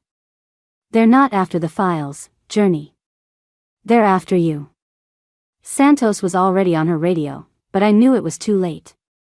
My phone buzzed with Chloe's text, company's here. Dylan and 3 others. Following the plan. You knew. Ryan's accusation cut through my rising panic. You're using my father's predictability against him. Like father, like son. I gathered the documents, leaving one photo behind, our wedding day. The last picture taken of me smiling genuinely at the man I thought I loved. The difference is, I learned from the best how to play the long game. Journey, please. Real fear crept into his voice. Whatever you're planning is already done. I nodded to Santos, who produced an arrest warrant. The FBI is raiding Parker Tech right now. Every document, every file about Phoenix, about my father. It's all going public. Dylan's walking into a trap, and Melissa's testimony from the hospital was the final nail in the coffin. You'll destroy everything. No, I corrected him quietly. You did that 12 years ago when you chose your father's corruption over the truth. I'm just finishing what you started. My phone buzzed again, the signal. Somewhere across town, Dylan Parker was being led away in handcuffs, his corporate empire crumbling around him. And in a hospital room, Melissa Carter was signing a full confession, her immunity deal secured by the evidence she'd helped me gather. For what it's worth, I said, pausing at the door, I loved you too. That's what made it so easy to make you believe I was still the same naive girl you married. The last thing I saw as the door closed was understanding dawning in his eyes, the realization that his perfect, trusting wife had orchestrated his downfall from the moment she found that first text message, playing every player at their own game. Some might call it revenge. I called it justice. The courtroom emptied slowly, leaving me alone with the echo of the judge's verdict. Guilty on all counts, corporate espionage, conspiracy, murder. The Parker family legacy, dismantled in less than 2 hours. I gathered my belongings, fingers brushing against my father's old watch in my purse. The evidence had proven what I'd suspected. He'd discovered Project Phoenix, threatened to expose it, and paid with his life. Now, 12 years later, justice had finally been served. Miss Parker? I turned to find Lena standing in the doorway, looking smaller somehow without her usual perfect posture and designer clothes. "I'm not here to defend them," she said quickly.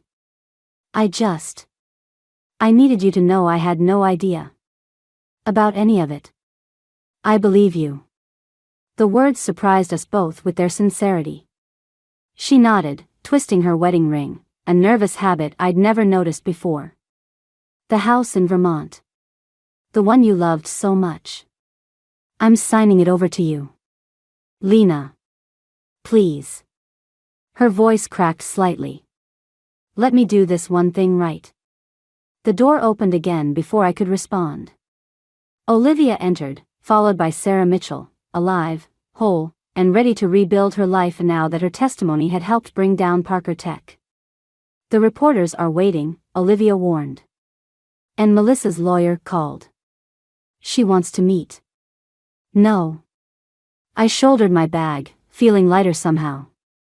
"Tell her I'm done playing her games. She got her deal, she can live with the consequences of her choices. Just like the rest of us." Lena touched my arm gently as I passed. "What will you do now?"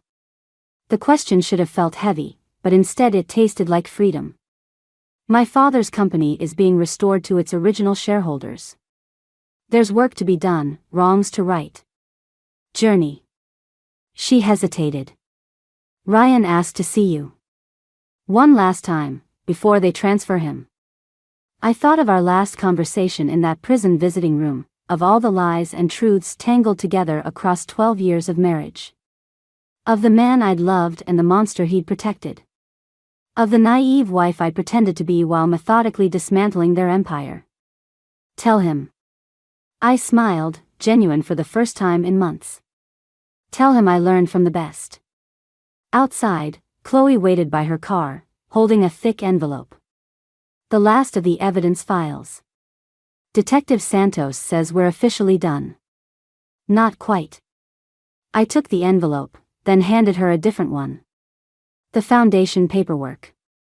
For the victims of corporate fraud and whistleblower protection. I need a director I can trust." Her eyes widened. "Journey. You stood by me through all of it," I said quietly. "Help me make sure no one else has to go through this alone." The late afternoon sun caught the face of my father's watch as I checked the time. Somewhere across town, Dylan Parker was beginning his life sentence. Ryan would soon join him. Melissa's immunity deal would keep her out of prison, but her reputation was destroyed. The mighty had fallen, and the truth had finally come to light. "You know," Chloe said as we drove away from the courthouse, "most people would feel vindicated right now. Triumphant." I watched the city scroll past, thinking of all the moments that had led to this one. The breakfast I'd been preparing when I found that first text. The family dinner where everything began to unravel. The hospital room where Melissa had finally revealed the truth about my father's death. "I don't feel triumphant," I admitted. "I feel free. Awake." I turned to her, understanding flowing through me like a river breaking through ice. For 12 years, I lived someone else's version of my life. Now I get to discover who I really am. And who is that? I thought of Lena's gift, the house in Vermont where I'd once dreamed of raising a family.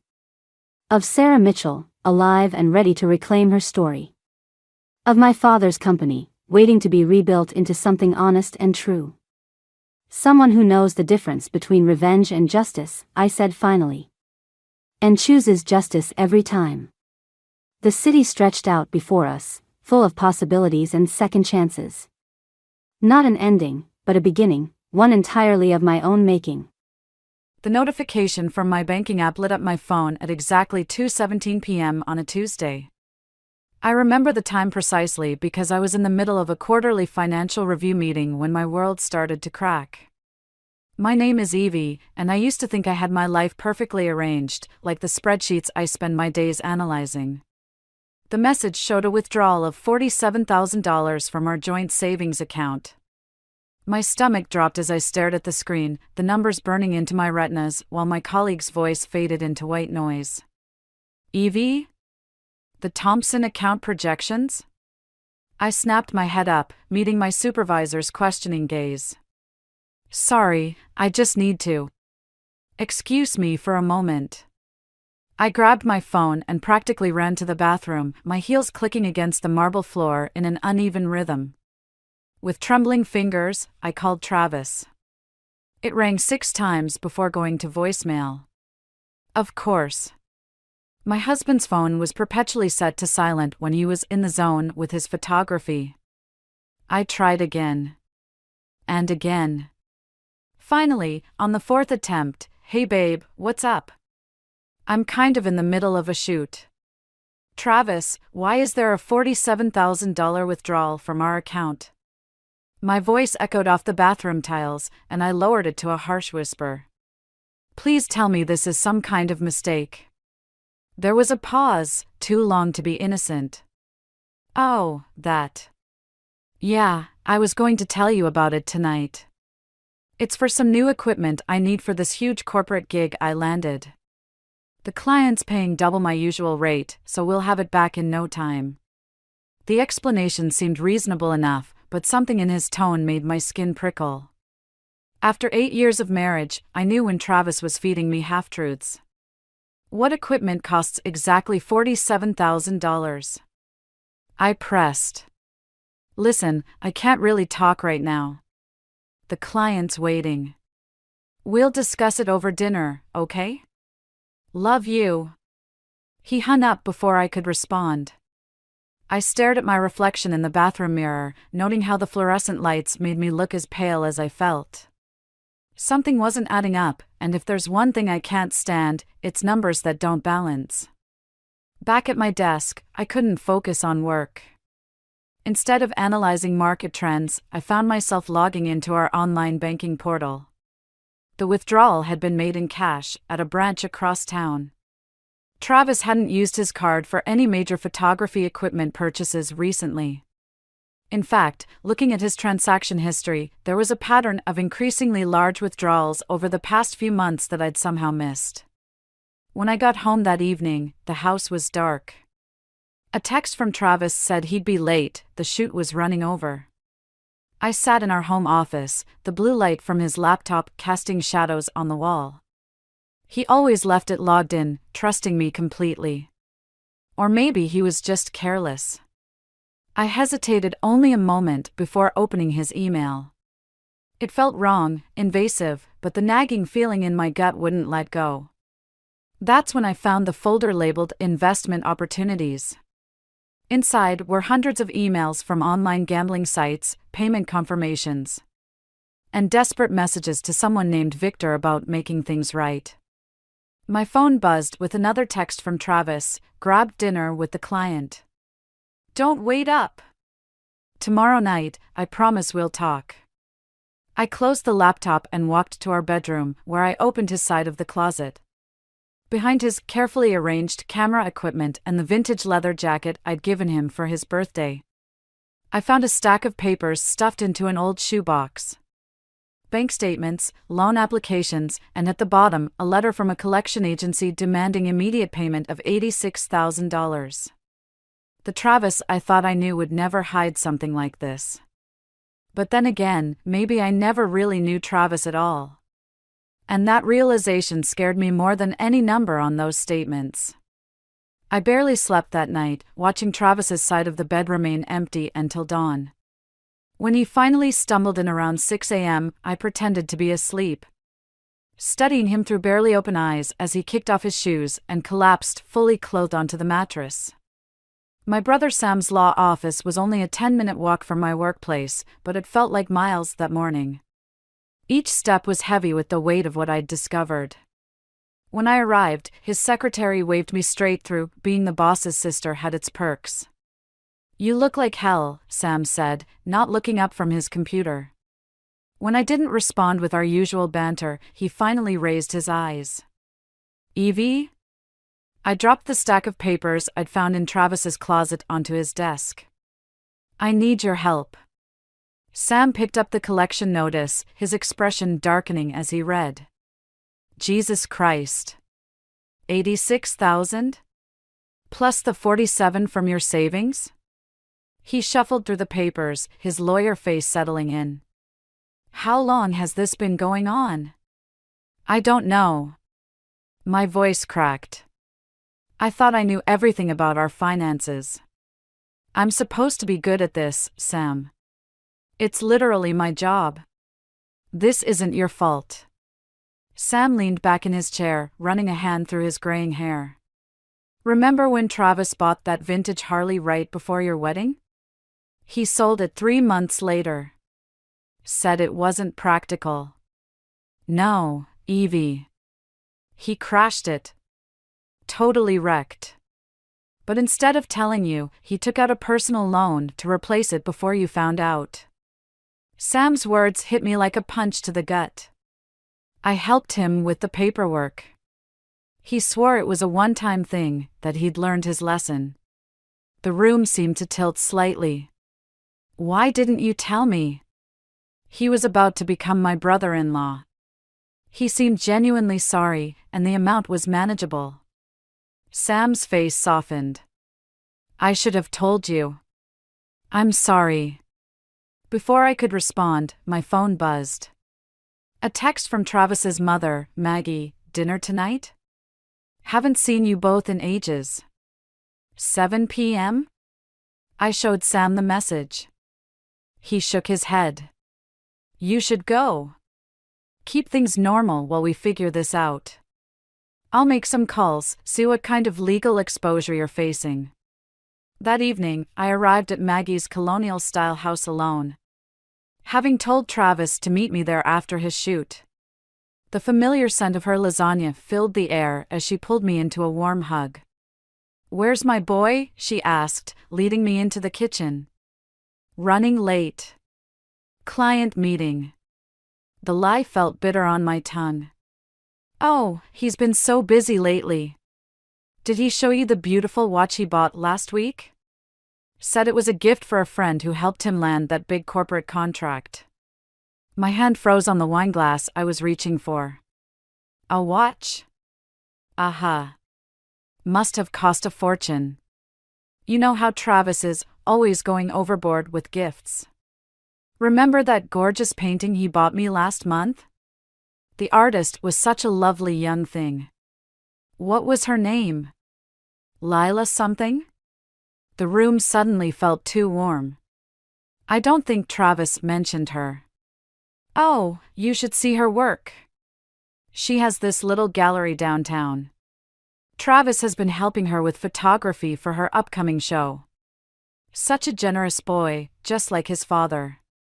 The front door opened, and Travis's voice called out, "Something smells amazing." He appeared in the kitchen doorway, and for a moment, I saw him through new eyes. His carefully tousled hair, the expensive camera bag slung over his shoulder, the easy smile that had made me fall in love with him. All of it felt like a carefully constructed facade. Sorry I'm late, he said, kissing his mother's cheek before moving to do the same to me. I turned my head slightly, making his lips land on my jaw instead of my mouth. If he noticed, he didn't show it. Travis, honey, Maggie said, I was just telling Evie about that beautiful watch you bought. The one for your friend? I watched his face carefully, noting the slight tightening around his eyes. The way his hand paused for a fraction of a second as he reached for the wine bottle. Oh, right, he said smoothly. Just a thank you gift for a client referral. 3 lies in one evening, and dinner hadn't even started yet. I took a long sip of wine, wondering how many more revelations were waiting to shatter what remained of my marriage. The business card felt heavy in my hand. Davidson Investigations, discretion guaranteed. Sam had slipped it to me after that disastrous dinner at Maggie's, along with a stern warning about keeping everything legal. 3 days later, I sat across from Mike Davidson in his downtown office, watching him scroll through the photos on his tablet. Your husband's been busy, he said, turning the screen toward me. These are from the past week. The first image showed Travis entering what looked like a rundown sports bar. The timestamp read 2:14 p.m., right when he'd told me he was meeting with clients. The next showed him leaving 3 hours later, looking considerably more disheveled. But it was the third photo that made my stomach lurch. Travis was standing outside an art gallery, his hand on the small of a woman's back. She was laughing, her head thrown back, dark curls cascading down her shoulders. Even from the grainy surveillance photo, I could tell she was beautiful. "That's Lila Bennett," Davidson said, his voice matter of fact. "She owns the gallery. Your husband's been there 6 times in the past 2 weeks, usually staying for several hours." My throat felt tight. "The watch?" Davidson nodded, swiping to another photo. Travis and Lila outside a high-end jewelry store, his arm around her waist.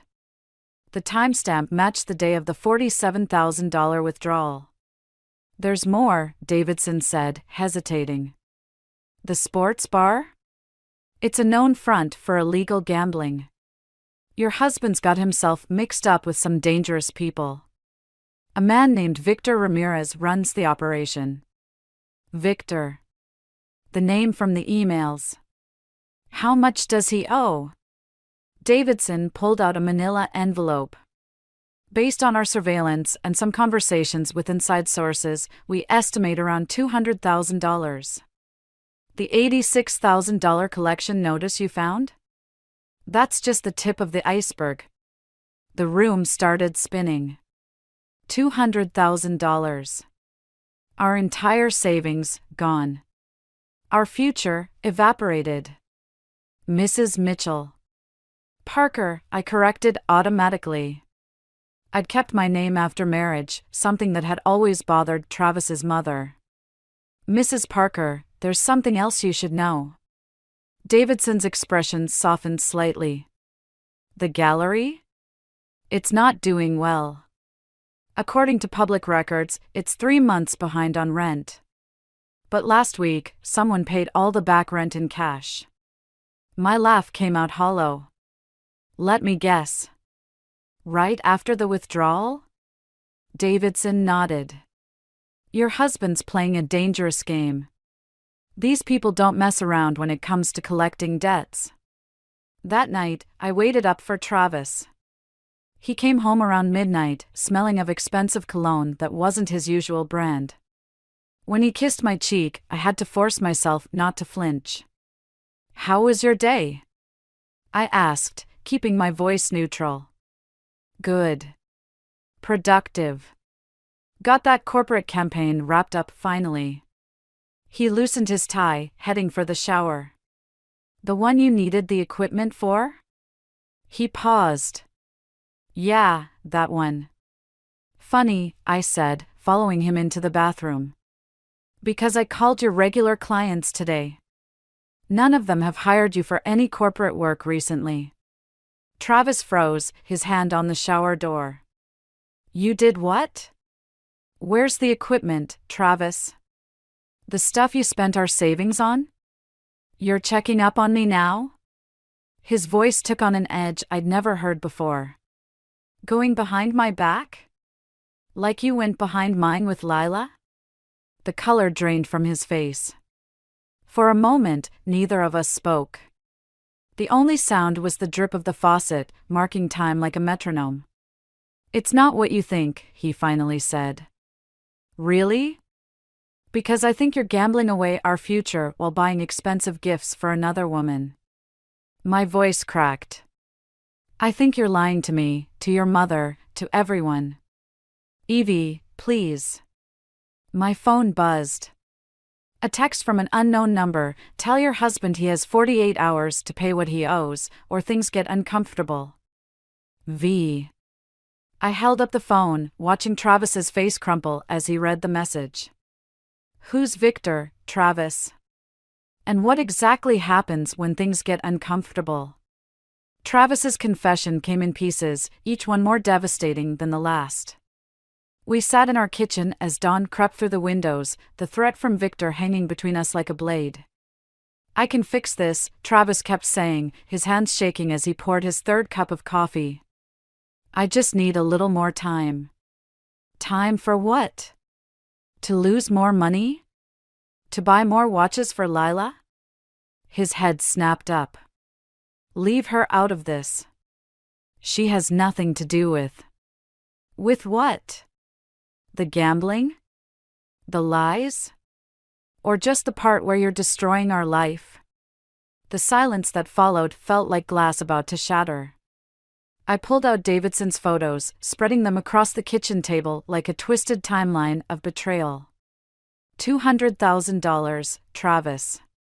Where did you think this would end? He stared at the photos, his face ashen.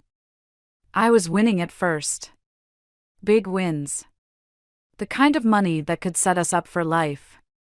Then Victor offered to stake me for bigger games, and he trailed off, running his hands through his hair. I just needed one more good hand.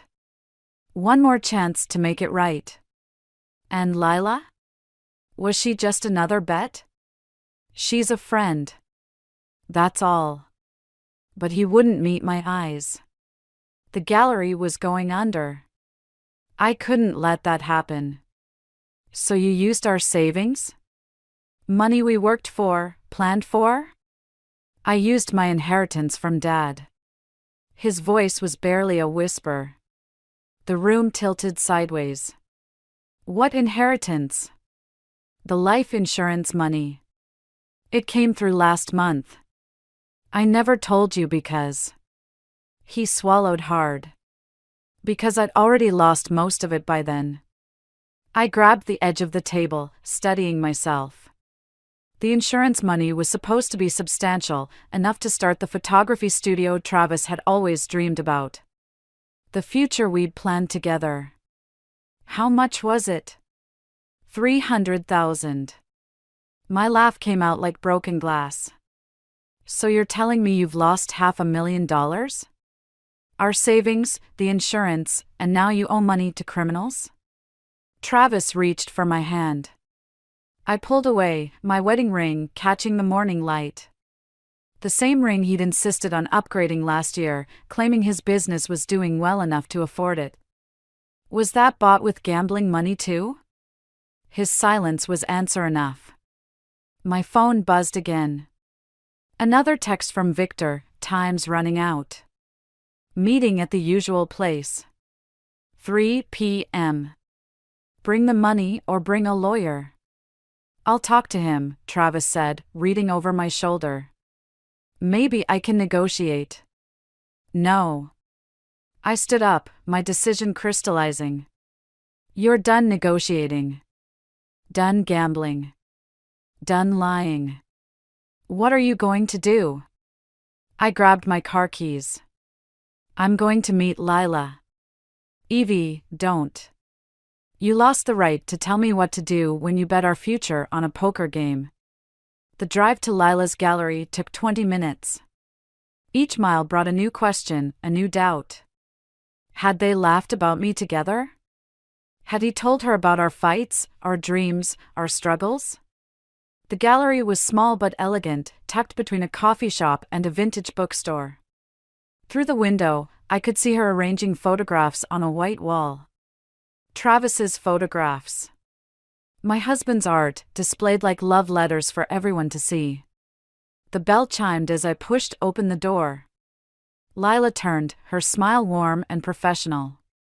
Welcome to Bennett Gallery. How can I? I'm Evie Parker. I watched recognition flash across her face.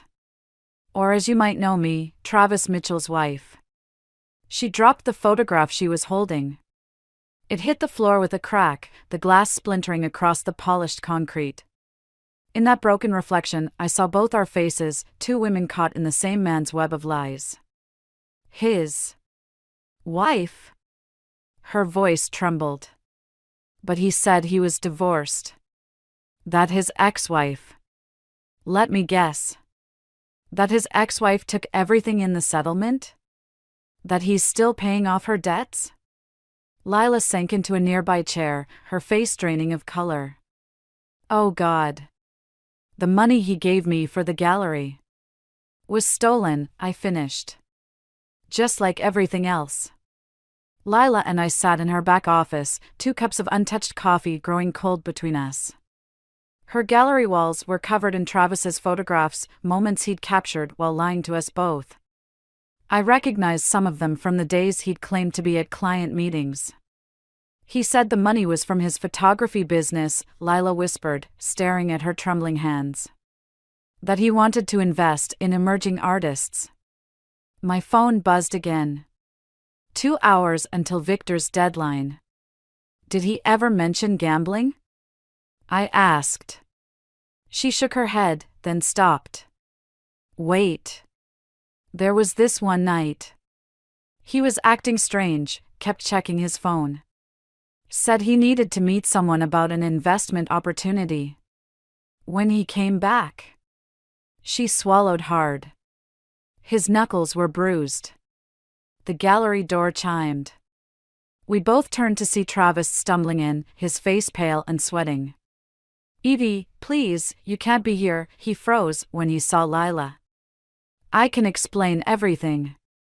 Like you explained being divorced? Lila stood up, her artist's hands clenched into fists. Or how you explained the gallery money. I was going to pay it back. All of it. Victor just needs. Victor? Lila's voice cracked. The same Victor who sent those men here last week? I felt the blood drain from my face. What men? They came looking for Travis. Said something about collateral. She hugged herself, shrinking into herself. They took some of the artwork. Said it was insurance. Travis stepped forward. Lila, I'm so sorry. I never meant. The sharp crack of her palm against his cheek echoed through the gallery. Get out. Both of you. I'm calling the police. You can't, Travis pleaded. Victor will. Will what? I demanded. Hurt us. Like he hurt you that night? Before Travis could answer, the gallery door chimed again. 2 men in expensive suits entered, their presence filling the small space like smoke before a fire. Time's up, Mitchell, the taller one said. Victor's waiting. Travis's face went from pale to gray. I just need one more day. No more days. The man's eyes swept over the gallery, lingering on Lila's frightened face before settling on me. Though maybe we can work something out. Victor's always had an eye for alternative payment methods. I felt something snap inside me, not like breaking, but like a lock clicking open. All the fear and hurt of the past weeks crystallized into something harder, colder. Actually, I said, pulling out my phone, I'd like to speak to Victor myself. Evie, don't, Travis started. Shut up. My voice was ice. You've done enough talking. I turned to the men. Tell Victor the first have a proposition. One that involves Travis's inheritance money. The shorter man raised an eyebrow. The insurance payout's gone, lady. Your husband blew through it weeks ago. No, I smiled, pulling up the email from Sam I'd received that morning. He only got half of it. The other half was meant to go to his mother, but there was a clerical error. The insurance company just released the funds this morning. I have access to the account details. Travis's eyes widened. How did you? While you were busy destroying our lives, I was actually trying to save them. I turned back to Victor's men. Tell him I want to meet. Just me. And tell him to bring proof of Travis's debts. All of them. The taller man made a call, speaking quietly into his phone. After a moment, he nodded. Victor will see you. Now. As we headed for the door, Lila called out, Evie? What are you going to do? I looked at Travis, seeing him clearly for the first time, not as the man I'd married, but as the stranger he'd become. I'm going to make sure everyone gets exactly what they deserve. The men led me to a waiting car, leaving Travis standing in the gallery doorway. His reflection fractured across the broken photograph still lying on the floor. In that moment, I realized revenge wasn't about hurting someone who hurt you. Sometimes, it was about making sure justice came in exactly the right form at exactly the right time. And I knew exactly what form Travis's justice needed to take. Victor's office was nothing like I'd imagined. No dark warehouse or smoky backroom, just a pristine suite in a downtown high-rise with floor-to-ceiling windows overlooking the city. He sat behind a glass desk, wearing a suit that probably cost more than my monthly salary. "Mrs. Parker," he said, gesturing to the chair across from him. "I appreciate punctuality in business matters." I placed Sam's legal documents on the desk. "Let's talk about Travis's debt." Victor smiled, but it didn't reach his eyes. "Your husband owes me $200,000. The terms were clear." "Show me." He slid a leather folder across the desk. Inside were promissory notes, each signed in Travis's familiar scrawl. The dates aligned perfectly with our missing savings, the withdrawn inheritance, the gallery payments to Lila. "And the interest?" I asked. "Compounds daily. Currently at 40%. My hands clenched in my lap. "That's illegal. So is gambling in my establishment. Yet here we are." Victor leaned forward. "I understand you have access to the remaining insurance money?" "I do.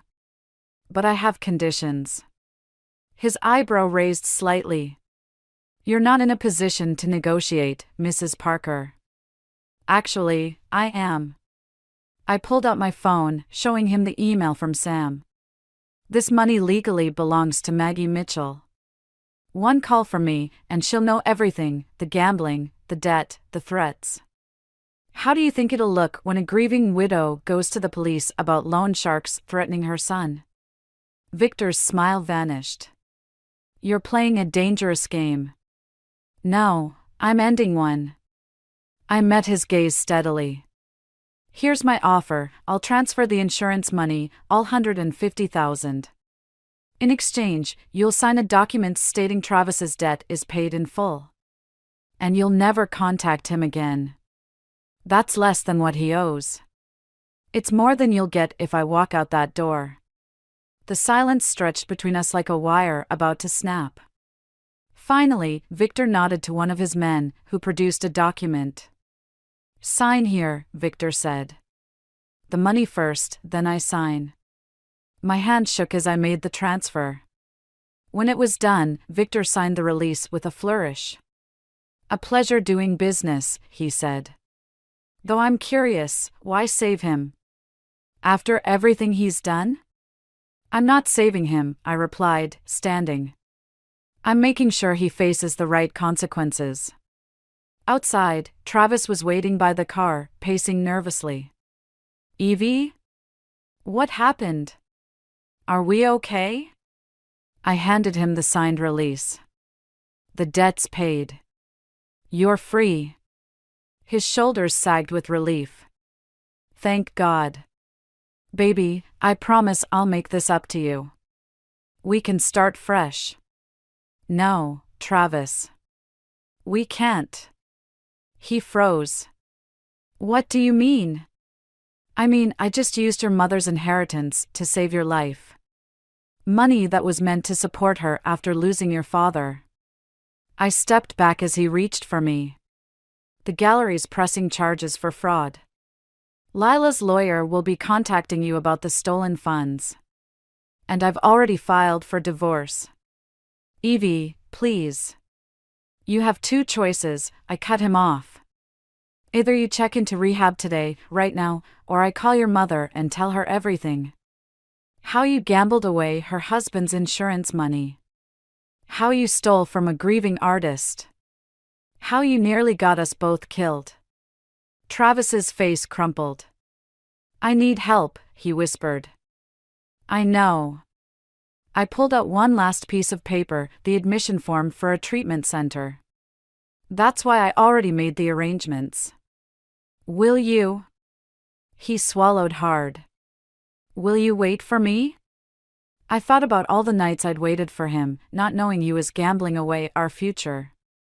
About Lila, waiting in her gallery for a man who'd never really existed. About Maggie, still waiting for her son to become the man his father had been. "No," I said softly. "But maybe someday, you'll be someone worth waiting for." I watched as Victor's men escorted Travis to another car, heading for the treatment center. My phone buzzed with a text from Sam, papers filed. "You okay?" I looked at our reflection in the building's mirrored surface, Travis disappearing into the car, me standing alone in the afternoon sun. For the first time in weeks, I felt something close to peace. "No," I texted back. "But I will be." 3 weeks after Travis entered rehab, Maggie showed up at my apartment unannounced. She stood in my doorway, clutching her handbag like a shield, looking older than I'd ever seen her. "Were you ever going to tell me?" Her voice trembled. "About what Travis did with Robert's money." I stepped aside to let her in. "How did you find out?" "The insurance company called about some paperwork." She sank onto my couch. I started asking questions. Then I spoke to Lila. Her eyes met mine. "That poor girl. How could he?" The kettle whistled in the kitchen, giving me a moment to collect myself. When I returned with 2 cups of tea, Maggie had pulled out a stack of letters. "He's been writing to me from the facility," she said. Trying to explain. "But I need to hear it from you, Evie. All of it." So I told her everything, the gambling, the lies, the debt to Victor. With each revelation, her hands gripped the letters tighter, knuckles white against the paper. "I should have seen it," she whispered. The signs were all there, just like with his father. I nearly dropped my cup. "What? Why do you think Robert had such a large life insurance policy?" Her laugh was bitter. "He got it after his first stint in rehab, 20 years ago. Said it was to protect us if he relapsed." The pieces clicked into place: Travis's secrecy, his father's sudden heart attack last year. The way Maggie had insisted on handling all the funeral arrangements alone. Did Travis know? About his father? No. Robert made me promise never to tell him. He was afraid Travis would. She closed her eyes. Would follow the same path. My phone buzzed, a text from the rehab facility, Travis Mitchell requesting immediate family visit. Urgent. Maggie saw the message over my shoulder. "We should go together." The facility was an hour outside the city.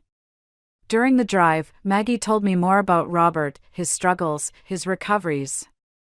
His final relapse that led to that fatal night at a casino in Vegas. By the time we arrived, I felt the weight of 2 generations of addiction pressing down on us. Travis was waiting in the visitor's room, wearing facility-issued sweats that made him look somehow younger and older at the same time. When he saw Maggie, his face crumpled. "Mom? What are you doing here?" She stepped forward. "Learning that my son is more like his father than I ever wanted him to be." Travis went pale. "What do you mean?" "The gambling, Travis. The lies. Your father." She took a shaky breath. "Your father died chasing one last win. Just like you almost did." He collapsed into a chair, hands shaking. "Dad was like me?" "No," Maggie's voice hardened. "You're like him. And I won't watch another Mitchell man destroy himself and everyone around him." "I'm getting help," Travis protested. "I'm trying to change." "Are you?" I cut in. "Or are you just trying to win me back? Like another game you think you can play?" "Evie, please." "Mom." He looked between us desperately. "I know I messed up. But I'm doing the work. I'm facing everything I've done. Then face this, Maggie pulled out one last letter, not from the stack Travis had sent, but an older one, yellowed with age. Your father wrote this before he died. I think it's time you read it. Travis took the letter with trembling hands. As he read, tears began rolling down his face. When he finished, he looked up at his mother with new understanding. He was trying to win back what he lost, Travis whispered. Just like I was. The difference is, Maggie said softly, you still have a chance to choose a different ending. I watched them embrace, mother and son united in grief and hope. In that moment, I realized that sometimes the greatest act of revenge isn't about making someone suffer, it's about forcing them to face the truth. No matter how painful that truth might be. As I turned to leave, Travis called out, Evie, wait. There's something else you need to know. 6 months after Travis entered rehab, I sat in Lila's gallery, surrounded by her new exhibition. The walls were covered with photographs, not Travis's this time, but her own. Images of broken things made beautiful, shattered mirrors, cracked pottery filled with gold, weathered buildings reclaimed by nature. It's called restoration, Lila said, handing me a glass of wine. Sometimes things have to break completely before they can be rebuilt. I studied a particularly striking image of a wedding ring half buried in sand.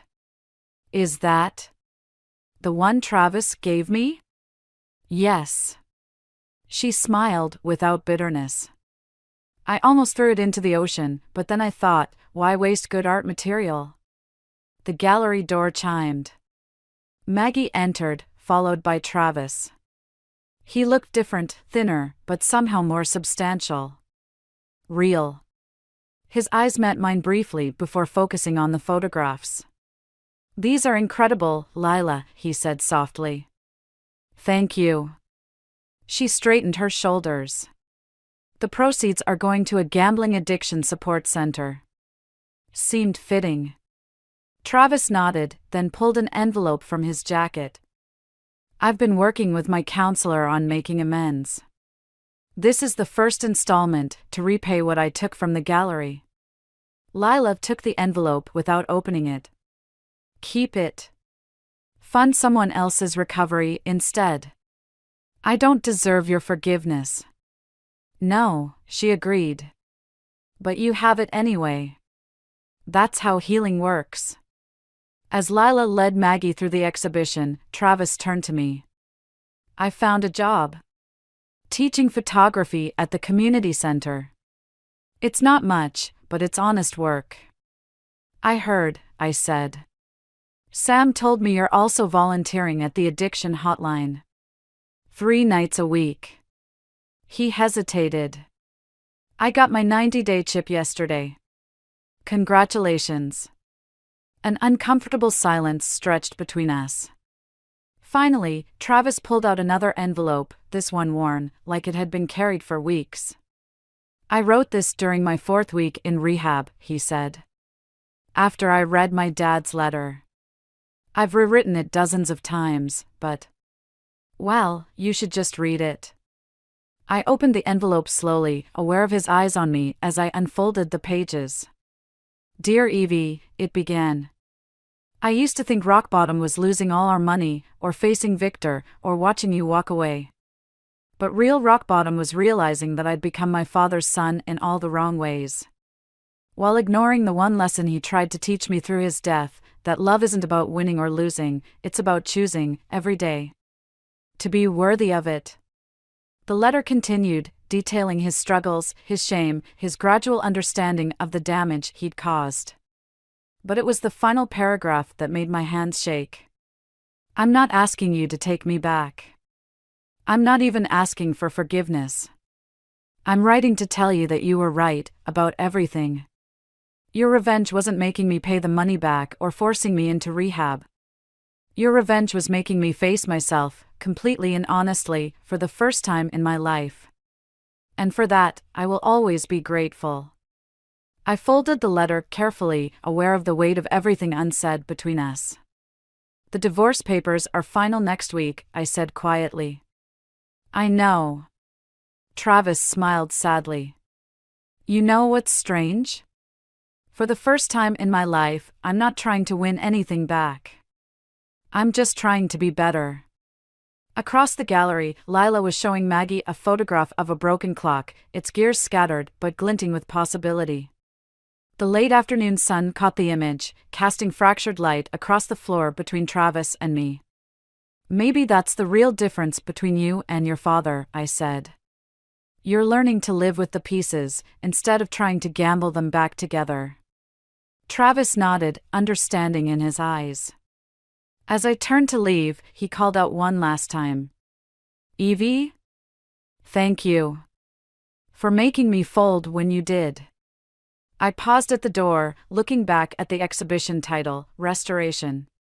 Sometimes, I said, losing everything is the only way to find out what's worth keeping. Outside, the city was painted in sunset colors, broken and beautiful and full of possibilities. I walked toward it, leaving the gallery and Travis behind, knowing that some things need to stay broken to remind us why we choose to heal. The text message glowed like a toxic secret on Michael's phone. 3 little dots that changed everything. Miss you already. Same time next week?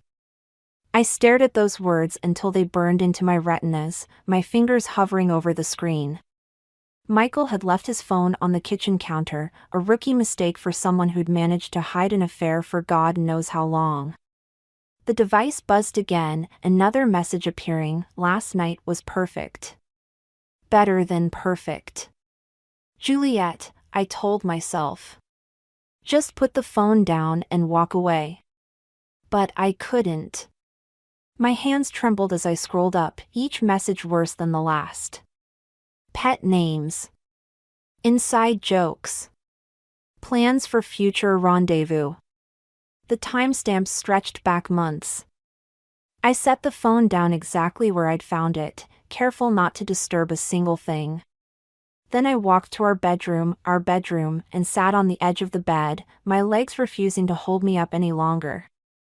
15 years of marriage reduced to digital evidence of betrayal. 15 years of trust shattered by a carelessly unlocked phone. The front door opened, and I heard Michael's footsteps. Jules? You home? In here, I called out, amazed at how steady my voice sounded. He appeared in the doorway, loosening his tie. There you are. Sorry I'm late. That Morrison case is killing me. He leaned down to kiss my cheek, and I fought the urge to recoil. His cologne, the same scent I'd bought him for Christmas, now felt like another lie. Rough day? I asked, watching his face for any sign, any tell. The usual. He shrugged, hanging up his suit jacket. Opposing counsel's being difficult. Nothing I can't handle.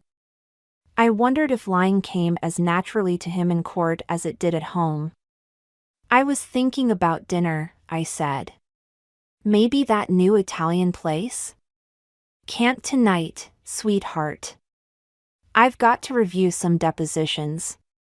He was already reaching for his phone. Rain check? Sure. I smiled, the muscles in my face straining. Rain check. He disappeared into his home office, and I heard him lock the door, a habit he developed over the past year. Now I knew why. My sister Sam's voice echoed in my head, "You're too trusting, Jules.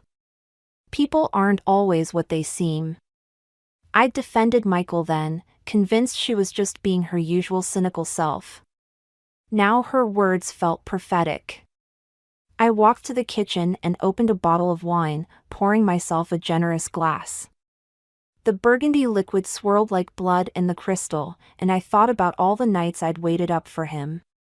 All the late meetings and weekend depositions I'd never questioned.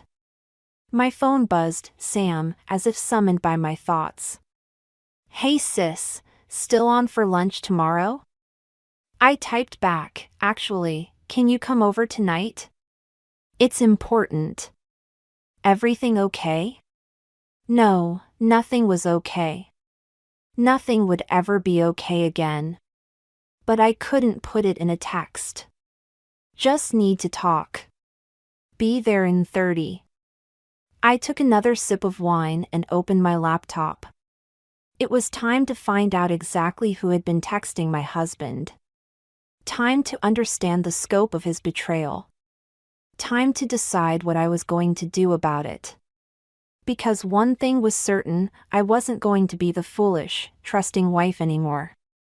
Michael had taught me a valuable lesson today. Sometimes the people closest to you are the ones you should trust the least. From his office, I heard him laugh softly at something on his phone. The sound made my stomach turn. Let him laugh. Let him think he's clever. Let him believe his secret is safe. I opened a new browser window and started searching. After all, knowledge is power, and right now, knowledge was the only weapon I had. Sam arrived with a bottle of tequila and that look in her eyes, the one that said she already knew something was wrong. I hadn't even opened my mouth, and she was pulling me into a fierce hug. Spill it, she said, kicking off her boots. And don't try to sugarcoat anything. Your text had crisis written all over it. I led her to the kitchen, where my laptop displayed the results of 2 hours of obsessive searching. Social media profiles, LinkedIn connections, event photos, digital breadcrumbs leading to one name, Nora Carter. I need you to stay calm, I said, pouring the tequila. That's never a good start to any conversation. Sam settled onto a bar stool, her artist's hands wrapped around the glass. Just tell me. I pulled up Michael's phone records, amazing what you can access when you know your husband's passwords. 312 calls in the past 6 months. All to the same number. Sam's eyes narrowed as she scrolled through the data. Please tell me this isn't what I think it is. It gets better. I showed her the text messages I'd photographed earlier. Her name is Nora. She's a marketing executive. Married. 2 kids. Perfect life, according to Instagram. That lying son of a... Sam slammed her glass down. I'm going to kill him. Get in line. How long? At least a year, maybe more. My voice cracked. I found hotel receipts going back 18 months. Sam's face darkened. You need to confront him. Tonight. Right now. I'll go drag him out of that office myself. No. I gripped her arm. I'm not ready yet. What do you mean, not ready? Jules, he's cheating on you. And I need to know everything before I make my move. I pulled up Nora's professional headshot, all perfect teeth and calculated warmth. I need to understand what I'm dealing with. Sam studied my face. You're planning something. Maybe. Jules. Her voice softened. Revenge isn't going to make this hurt less. This isn't about hurting less. I closed the laptop. It's about making sure they both understand exactly what they've done. From the office, Michael's voice drifted out, another work call.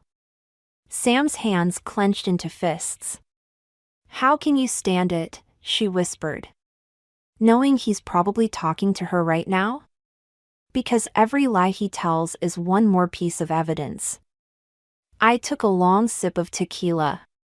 One more reason to make this count. What are you going to do? I don't know yet. But when I figure it out. I met her eyes. I need to know if you're with me. Always. She squeezed my hand. But promise me something? What? Don't lose yourself in this. Revenge can eat you alive if you let it. Michael's office door opened, and we both tensed. He appeared in the kitchen doorway, surprise flickering across his face. Sam! Didn't know you were coming over. Surprise visit, she said, her smile razor sharp. Sister's night. Great. He grabbed a water bottle from the fridge. Don't let me interrupt. I've got a conference call with Shanghai in 10 minutes. At this hour? Sam's voice dripped with skepticism. Time zones, he said smoothly. You know how it is. I watched him retreat, noting how easily the lies came now. How natural he made it all seem. Shanghai, Sam muttered once he was gone. Right. I pulled out my phone and showed her one last piece of evidence, a charity gala invitation I'd found while searching. Next Saturday. Nora Carter is on the organizing committee. Understanding dawned in Sam's eyes. You're going. We're going. I smiled, and it felt dangerous. Time to meet the other woman, don't you think? Sam studied me for a long moment. You're different, she finally said. There's something in your eyes. Good different or bad different? Scary different. She poured more tequila. But maybe that's exactly what you need to be right now. In his office, Michael laughed at something, or someone, and the sound echoed through our house like a challenge. Let him laugh. Let him think he's won. I had a week to plan, and a sister who'd help me burn it all down. The Ritz-Carlton lobby gleamed with old money and discretion. I sat in a leather armchair, pretending to read a magazine while my heart hammered against my ribs. Michael had texted his usual lie about working late. But his calendar, synced to our shared home computer, showed a 3-hour block marked client dinner. 3 hours. The perfect amount of time for dinner, drinks, and whatever else happened in room 1542. I'd followed him here, watching him stride through these same doors 20 minutes ago. He hadn't even looked around, so confident in his routine, so sure of his security. The front desk had greeted him by name. My phone buzzed. Sam, you okay? I'm here. He's upstairs. Want me to come? No. I need to do this alone. I slipped my phone away as the elevator doors opened. And there she was, Nora Carter in the flesh. Sleek black dress, designer heels, wedding ring catching the light. She moved with the easy confidence of someone who'd done this before, many times before. The magazine crinkled in my white-knuckled grip as she passed within feet of me. Her perfume lingered, something expensive and French. I wondered if her husband had bought it for her, like I'd bought Michael's cologne. My camera felt heavy in my purse. I counted to 60, then stood up. The elevator ride to the 15th floor lasted an eternity. Each floor number lit up like a countdown to destruction. The hallway was empty when I stepped out. I moved quietly, following the room numbers until I found 1542. From inside came the muffled sound of laughter, her laughter. I recognized it from the charity gala videos I'd studied online. My hands shook as I pulled out my phone and opened the camera. The Do Not Disturb sign mocked me from the doorknob. I stepped back, positioning myself around the corner where I could see the door but remain hidden. The weight was excruciating. Every sound made me flinch: ice machines, distant elevators, housekeeping carts. But I forced myself to stay, to witness, to document. 2 hours and 17 minutes later, the door opened. They emerged together, his hand on the small of her back. I started recording. Next week, she asked, adjusting her dress. Same time. Michael kissed her, right there in the hallway. I'll make an excuse about that Peterson case. You're getting good at excuses. I learned from the best. He smiled, that crooked smile that used to make my heart skip. Give Elliot my regards. She laughed again, and I caught it all on video, the casual cruelty, the shared jokes, the easy intimacy of long-term lovers. They parted at the elevator, careful to leave separately. Professional adulterers, practicing their craft. I waited until they were both gone before sliding down the wall to sit on the hotel's plush carpet. My hands wouldn't stop shaking as I reviewed the footage.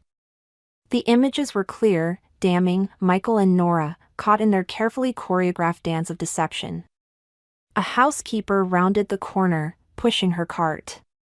She paused when she saw me. "You okay, miss?" I looked up at her, suddenly aware of how I must appear, a woman alone, sitting on the floor of a hotel hallway, trembling. "No," I said honestly. "I'm not okay at all." She nodded, understanding in her eyes. "Room 1542, she said quietly. "They come every week. Sometimes twice. Every week. Sometimes twice." I stood up, smoothing my clothes. "Thank you." "What will you do?" she asked. I thought about Michael's smile, Nora's laugh, their casual destruction of 2 marriages. Whatever's necessary. Back in my car, I sent the video to Sam with a single message, "I'm ready." Her reply came instantly, "Tell me what you need." What I needed was to make them feel this hollow ache, this burning shame. I needed them to understand that actions have consequences, that betrayal leaves scars. I started the engine, my mind already racing ahead to the charity gala. To Nora's perfect facade and carefully curated life. To all the ways it could shatter. Sometimes the best revenge isn't served cold. Sometimes it needs to burn. The coffee shop was 3 blocks from Elliot Carter's high school, and I'd chosen it carefully. Close enough to seem accidental, far enough that his wife wouldn't typically venture here. I nursed my 3rd latte, watching the door, wondering if this was crossing a line I couldn't uncross. He walked in at exactly 3:45, just as his school's website indicated his last class would end. The man my husband's mistress went home to every night looked nothing like I'd imagined, kind eyes, slightly rumpled sweater. A stack of papers under his arm. I waited until he had his coffee before accidentally bumping into him near the cream and sugar station. "Oh, I'm so sorry," I said, helping him gather the scattered papers. AP English essays, I noticed. Red marks dotted the margins with encouraging comments. "No harm done." He smiled, and something twisted in my chest. "Though I think you got some coffee on Shakespeare. Let me buy you another one to make up for it." "That's really not necessary." I insist. "I'm Juliet." "Elliot." He shifted the papers. "Actually, I could use a break from grading these." We sat at a corner table, and I watched him doctor his coffee with 2 sugars, just like in the photos Nora posted of their morning routine. #blessed, #perfect husband, #soulmates. "You're a teacher?" I asked, though I knew everything about him already. "English department at St. Mark's. Going on 15 years now. You must love it." "Most days." He grinned. Though sometimes I wonder if the kids are actually reading the books or just using ChatGPT. I laughed, and it felt genuine, the first real laugh in days. "Your wife must be proud of your dedication." "Nora?" Something flickered across his face, a shadow I recognized. "She's busy these days. Marketing executive, you know how it is. Always another meeting, another client dinner." Client dinner. The same excuse Michael used. "Must be hard," I said softly. "All those late nights. You get used to it." He stirred his coffee, though the sugar had long dissolved. "Sometimes I think But no, that's not fair to her. She works hard. And you're a good husband for understanding. His smile turned sad. Am I? Sometimes I wonder if understanding is just another word for willful blindness. The bell above the door chimed, and we both looked up. A woman walked in, blonde, elegant, about Nora's age. Elliot's shoulders tensed before relaxing when he saw it wasn't her. You should come to the charity gala next weekend, he said suddenly. Nora's organizing it. It's for the school's scholarship fund. My heart stuttered. Oh, I couldn't. Please? It'd be nice to have someone to talk to who actually wants to discuss books instead of networking. He pulled out an invitation. Bring your husband. I took the embossed card, my fingers trembling slightly. That's very kind. Besides, he added quietly, maybe you can help me figure out if I'm just being paranoid. Our eyes met, and in that moment, I saw everything he wasn't saying. The suspicions. The sleepless nights. The carefully maintained denial. Sometimes, I heard myself say, paranoia is just intuition wearing a fancy name tag. He nodded slowly, understanding passing between us like a current. You know something. It wasn't a question. I stood up, suddenly unable to breathe. I should go. Juliet. His voice stopped me. Whatever you know. Whatever you're planning. Remember, there's more than one person who'll get hurt. I looked back at him, this decent man with his red pen and kind eyes, marking papers and waiting up for a wife who was in another man's bed. Sometimes, I said, the truth hurts less than the lies we tell ourselves. I left him there, clutching his cooling coffee, the invitation burning in my purse like a loaded gun. Sam was right, revenge wasn't simple. It wasn't clean. And now I had a choice to make, protect an innocent man or burn it all down. My phone buzzed, Michael, asking what I wanted for dinner. I ignored it, staring instead at the invitation. The gala was in 3 days. 3 days to decide if justice was worth the collateral damage. 3 days to decide what kind of person I really was. The gala invitation sat on my desk like a loaded weapon while I scrolled through Nora Carter's perfectly curated life. Each photo was a masterclass in deception, family vacations, date nights with Elliot, motivational quotes about loyalty and success. The timestamp on one caught my eye, posted the same afternoon she'd been with Michael at the Ritz. My phone buzzed. Sam, you sure about this? I clicked another photo, Nora at last year's gala, champagne flute in hand, Michael barely visible in the background. How many times had they exchanged glances across crowded rooms, playing their secret game? Jules? I found something, I typed back. Come over. Sam arrived 20 minutes later, carrying Chinese takeout and concern. I turned my laptop screen toward her. Look at the comments. She leaned in, reading. From the real MCT, stunning as always. That's Michael. 3 years ago. Before he even made partner at the firm. I pulled up more photos, more comments. He's been hiding in plain sight, leaving breadcrumbs all over her social media. Jesus. Sam set down her chopsticks. They weren't even trying to hide it. Because they thought nobody was looking. I opened another tab. But that's not the best part. Look at her company's website. The marketing firm's leadership page showed Nora in her executive headshot. Below it, a list of major clients. Including Michael's law firm. She helped land their account 2 years ago, I said. Probably how they met. So it's not just an affair, it's a potential ethics violation. Sam's eyes widened.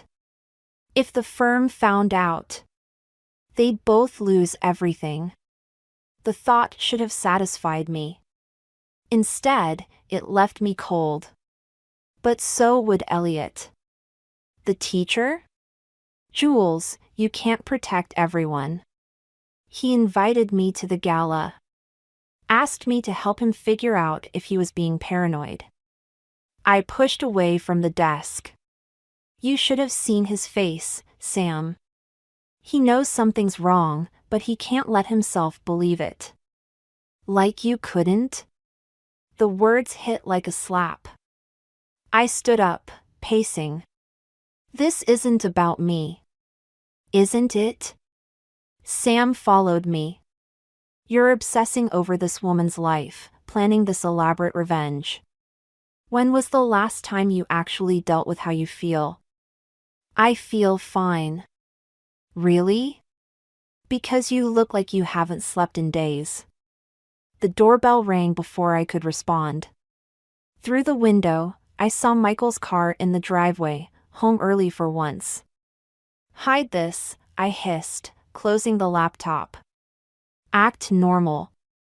Michael walked in as Sam was gathering the takeout containers. Ladies' night again?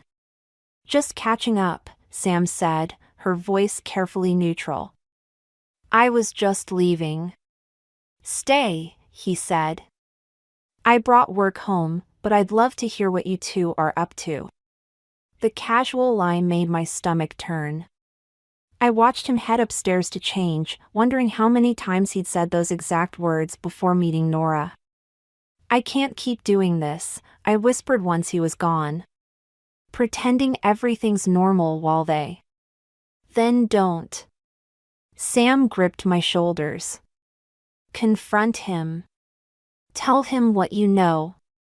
Or better yet, tell Elliot. Let him be the one to blow it all up. No. I pulled away. The gala's in 2 days. Everyone will be there, the firm's partners, Nora's clients, their whole social circle. I picked up the invitation. If they want to play happy couples in public, let's give them a show they'll never forget. Jules. I've made up my mind. Sam studied me for a long moment. You know what scares me? I can't tell if you're trying to get justice or just trying to hurt them as much as they hurt you. Maybe there's no difference anymore. Upstairs, I heard Michael on the phone, another work call, no doubt. Another lie in an endless chain of deceptions. Sam gathered her things, pausing at the door. Just remember what you said about Elliot. About collateral damage. I remember. And? I looked at the invitation again, at Nora's name in elegant script. Sometimes you have to break things to fix them. Sam left, and I stood alone in my kitchen, listening to my husband lie to his lover while planning their next meeting. 2 days until the gala. 2 days until I turned their perfect world upside down. Let them have their secrets for now. Soon enough, everyone would know the truth. The grand ballroom of the Riverside Hotel sparkled with champagne flutes and fake smiles. I adjusted my black dress, borrowed from Sam, who'd called 3 times already to ask if I was sure about this. I'd stopped answering after the second call. The USB drive in my clutch felt like it weighed 1,000 pounds. 3 minutes of video, dozens of photos, and a detailed timeline of meetings, hotel receipts, and social media breadcrumbs. Everything needed to destroy 2 marriages and at least 1 career. Nora commanded the room from a raised platform, perfect in her designer gown, introducing the evening's charitable cause. Behind her, a massive screen displayed the school's logo. The same screen that would soon show something very different. Juliet. Elliot appeared beside me, genuine warmth in his smile. You came. Is your husband here? He's running late. Another lie to add to the pile. Michael had left hours ago, claiming he needed to review contracts before Monday. Nora's been so stressed about tonight. Elliot watched his wife with obvious pride. Biggest fundraiser of the year. My fingers tightened around my clutch. She seems to handle pressure well. That's my girl. He beamed as Nora finished her speech to enthusiastic applause.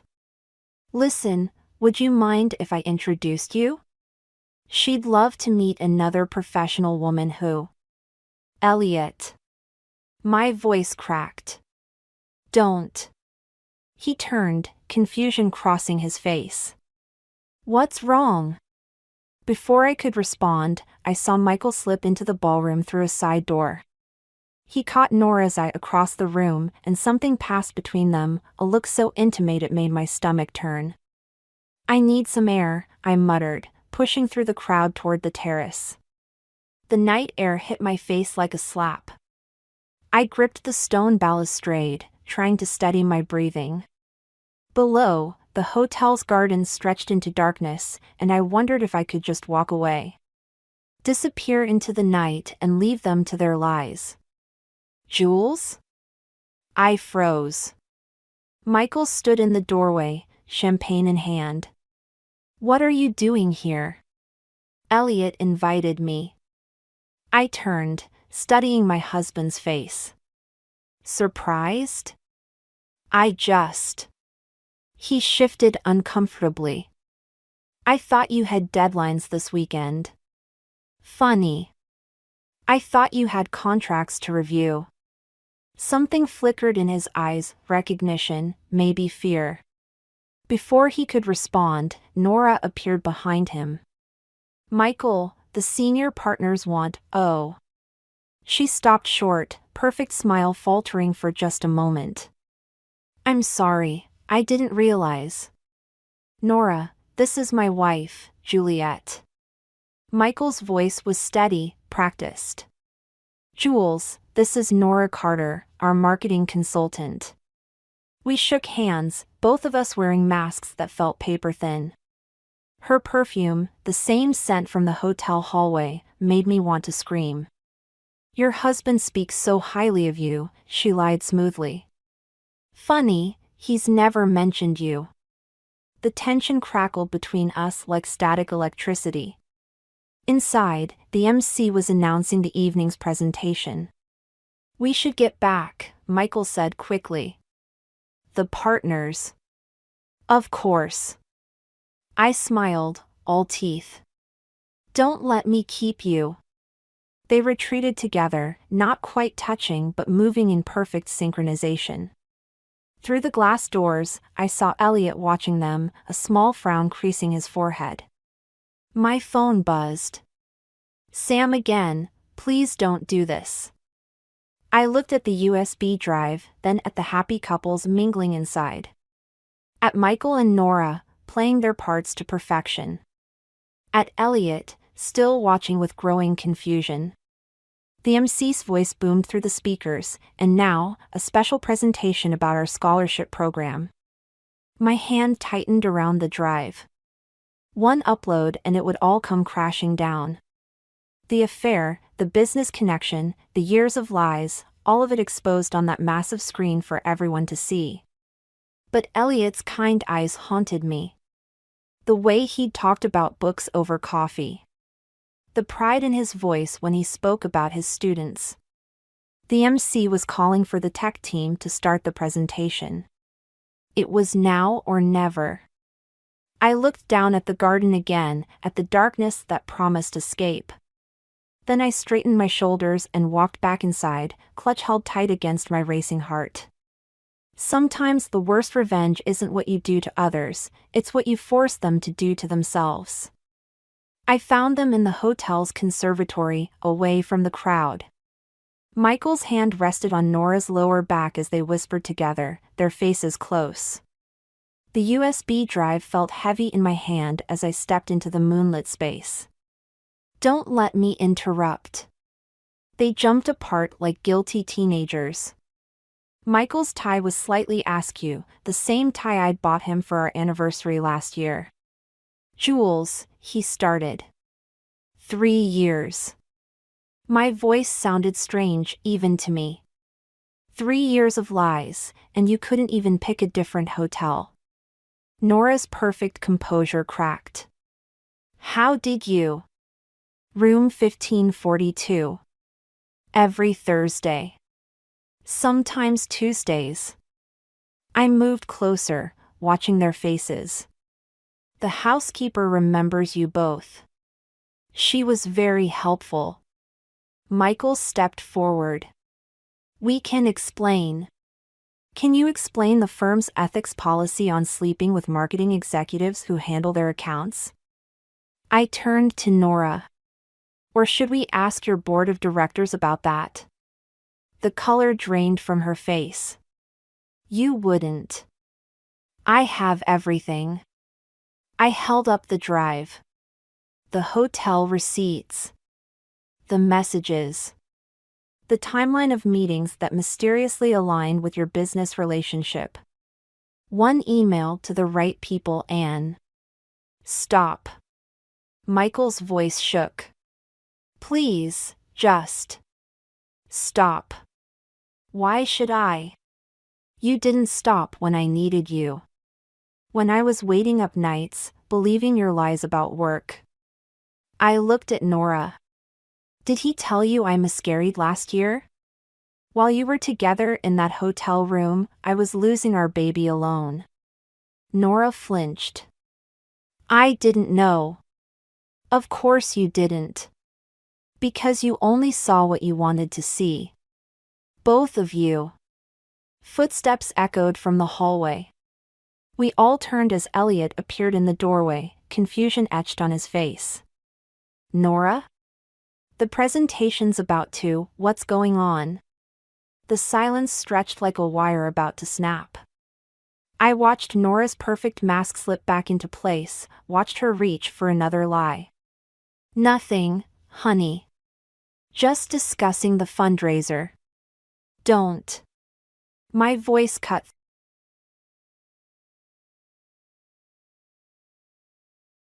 Moved between us, understanding dawning slowly. Juliet. I held out the USB drive. Everything you've been afraid to ask about is on here. Every late night. Every business trip. Every lie. Michael lunged for the drive, but I stepped back.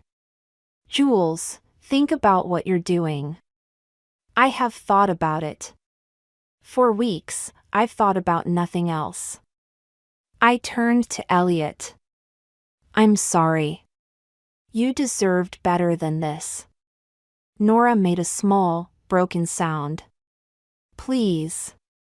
My children. Should have been reason enough to stop. I placed the drive in Elliot's trembling hand. The truth hurts less than the lies we tell ourselves. Someone wise told me that recently. Elliot stared at the drive, then at his wife. How long? Neither Michael nor Nora could meet his eyes. The answer hung in the air between us all. I'll save you the trouble of more lies. I moved toward the door. 3 years, 2 months, and 16 days. But who's counting? Jules, wait, Michael reached for me. I pulled away. Don't touch me. Don't call me. Don't try to explain. I met his eyes one last time. The divorce papers will be on your desk Monday morning. Behind me, I heard Nora begin to cry, heard Elliot's quiet, devastated questions. But I didn't look back.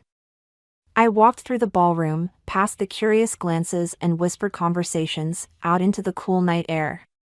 Sam was waiting in her car, just like she promised. One look at my face and she opened her arms. Did you do it? I collapsed into the passenger seat, suddenly exhausted. I gave the drive to Elliot. Better than showing everyone at the gala? This way. I closed my eyes. This way they have to face what they've done. No public scandal to hide behind. Just the truth, finally. Sam started the car. Where to? I thought about our house, filled with 15 years of memories and lies. About Michael's clothes in our closet, his toothbrush by our sink. Anywhere but home. The coffee shop where I'd first met Elliot looked different in the morning light. Or maybe I was the one who'd changed. I traced the rim of my cup, watching the door, wondering if he'd come. He did. Same rumpled sweater, same stack of papers under his arm. Different eyes though, older somehow, wearier. "Thank you for meeting me," he said, sliding into the seat across from me. "I wasn't sure you'd want to." Neither was I. He ordered coffee, 2 sugars, just like before. Nora moved out yesterday. I heard. The divorce announcements had made several legal blogs. Michael's firm had quietly asked for his resignation the week before. I'm sorry about the children. They're resilient. More than we give them credit for. He pulled something from his bag, the USB drive. I watched it all. Multiple times, actually. Kept thinking maybe I'd missed something, some warning sign. We see what we want to see. Until we can't anymore. He set the drive between us like a boundary marker. The funny thing is, I'd convinced myself I was paranoid. That I was imagining things. Then you walked into this coffee shop. I never meant to. Yes, you did. His voice was gentle but firm. You knew exactly what you were doing. And I'm grateful. That stopped me. Grateful? For the truth. Even though it hurt. Even though it destroyed everything I thought I knew. He smiled sadly. Sometimes destruction is necessary for rebuilding. The barista called out another order, and we both jumped slightly. The normal world felt strange now, after everything. I got a job offer, I said. Design firm in Chicago. Fresh start. You'll take it? I think so. I looked around the coffee shop, at all the lives intersecting and diverging. There's nothing holding me here anymore. Except Sam. She's threatening to follow me. I smiled despite myself. Says she needs new inspiration for her art anyway. Elliot nodded, then reached into his bag again. I have something for you. He pulled out a book, The Great Gatsby. Light reading for dark times? Open it. Inside, he'd written, sometimes we tell ourselves stories to survive. But the truth, however painful, sets us free. Thank you for my freedom. I don't deserve. You do. He stood up, gathering his papers. We all deserve the truth, Juliet. Even when it breaks us. After he left, I sat there for a long time, holding the book, thinking about stories and truth and freedom. My phone buzzed, a text from Michael. Another apology, another plea for conversation. I deleted it without reading. The bell above the door chimed, and Sam walked in, her artist's smock splattered with fresh paint. Ready? She asked. For what? Adventure. Change. Life. She grinned. I found us an apartment in Chicago.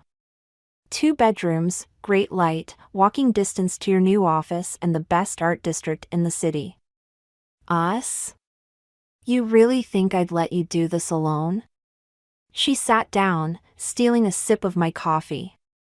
Besides, I hear Chicago has much better dating options than our cheating ex-husbands. Sam. Too soon? I looked at Gatsby on the table, at Elliot's words about freedom. at my sister's paint-stained hands and fierce, protective love. Actually, I said, it's perfect timing. Sam smiled, pulling out her phone to show me apartment photos. As she talked about exposed brick and natural lighting, I thought about Nora and Michael, about lies and consequences. About the stories we tell ourselves to survive. But mostly, I thought about tomorrow, and all the blank pages waiting to be filled. I picked up Gatsby, tucking it into my bag alongside the job offer and apartment listings. Sometimes the best revenge isn't about destroying someone else's story, it's about finally being brave enough to write your own. So, Sam said, eyes bright with possibility, when do we start? I looked at my sister, my constant, my compass, my co-conspirator in both revenge and redemption. We already have. The phone slipped from my fingers, hitting the kitchen counter with a sharp crack. Those 3 little dots kept pulsing on Connor's screen, taunting me with their rhythmic dance. Someone was typing, deleting, typing again. I shouldn't have looked. Shouldn't have noticed the notification. Shouldn't have touched his phone at all. I'm Addison, and until 30 seconds ago, I thought I knew what trust meant. Mom? Everything okay? Chloe's voice drifted down from upstairs, probably hearing the clatter of the phone. Fine, honey. Just dropped something. My voice stayed steady, a teacher's practiced control. 16 years of marriage, and here I was, hands trembling over a text message that read, "Same time tonight? I'll wear that thing you like." The message disappeared before my eyes, deleted. Of course. Connor always was meticulous about covering his tracks. Even the way he arranged his shoes by the door, perfectly aligned, spoke of someone who liked things just so. Need help with dinner? Chloe appeared in the doorway, her dark hair pulled into a messy bun, Connor's eyes staring back at me from her face. The similarity made my stomach turn. Actually, yes. I needed a witness, someone to ground me in reality. Could you chop these onions? She moved beside me, our elbows touching as we worked. The kitchen filled with the sharp scent of onions, masking the acid taste of bile rising in my throat. Dad working late again? Her knife tapped steadily against the cutting board. Bars busy on Thursdays. The lie came easily, practiced over months of similar conversations. But now the words felt like glass in my mouth. My phone buzzed. Connor. Traffic's terrible. Don't wait up. Chloe peered over my shoulder. 3rd Thursday this month. I looked at her sharply. She'd been counting. Mason noticed too, she added, scraping onions into the pot. He pretends not to, but he does. The front door opened, and Mason's backpack hit the floor with its usual thud. His footsteps dragged toward the kitchen, heavy with teenage exhaustion. Dad working late? He asked, reaching for an apple. Chloe's knife paused mid-chop. The silence stretched until I forced words through numb lips. Yes, honey. The bar's busy. Mason bit into his apple, eyes fixed on something distant. Weird. I walked past there after practice. Place looked pretty dead. The wooden spoon in my hand snapped. Both kids stared at the broken pieces. Mom? Chloe's voice was careful, measured. It's nothing. I tossed the splintered wood into the trash. Just old. Everything gets old eventually, doesn't it? Mason disappeared upstairs, but Chloe lingered, her presence both comfort and witness to my unraveling. You know, she said, voice low, Aunt Rachel mentioned this guy, Peter something. He's good at finding things out. Things people want to keep hidden. My hands stilled over the stove. Your aunt talks too much. Maybe. Chloe shrugged. Or maybe she talks just enough. I turned to face my daughter, really looking at her. When had she grown so perceptive? So strong? Sometimes, she continued, the worst part isn't what you find out. It's pretending you don't already know. The timer buzzed, making us both jump. Dinner would be ready soon, a meal for 3 instead of 4. Again. I picked up Connor's phone, still lying where it fell. The screen had cracked, a spider web of lines distorting his lock screen, our family photo from last summer's vacation. All of us smiling, none of us seeing the fractures already forming. Mom? Chloe touched my arm. What are you going to do? I placed the broken phone exactly where Connor always left it, aligned perfectly with the counter's edge. I'm going to serve dinner. And then I'm going to make a phone call. To Peter. To Peter. The decision settled in my chest like a stone. Because you're right, honey. The pretending has to stop. Peter's office smelled like old coffee and secrets. The leather chair creaked under me as I pulled out Connor's credit card statements, copies I'd made while he slept. My hands didn't shake anymore. That was new. These are from the last 6 months, I said, spreading them across Peter's desk. Notice anything? He adjusted his reading glasses, weathered fingers tracing the lines of numbers. The Chandler Hotel. Every Thursday. He glanced up. Expensive taste. We've never stayed there. The words tasted bitter. Not once in 16 years. Peter nodded, his silence more telling than words. I'd known him since before Connor, back when he'd helped my sister through her divorce. Now here I was, following her footsteps. My phone buzzed. Connor. Running late tonight. Business meeting. Of course you are, I muttered, switching the phone off. Have you confronted him? Peter gathered the statements into a neat pile. Not yet. The door opened, cutting me off. Jenna stood in the doorway, her college backpack slung over one shoulder. Uncle Peter, I brought those files you, oh. Her eyes widened. Aunt Addison. The room suddenly felt too small. Jenna, my niece, Connor's part-time bartender, the girl who'd practically grown up in our house, shifted uncomfortably. Just dropping off some paperwork, I said, too quickly.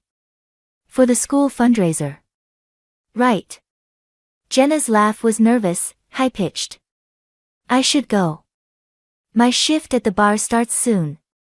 Thursday night. The words slipped out before I could stop them. Must be busy. Something flickered across her face, guilt? Fear?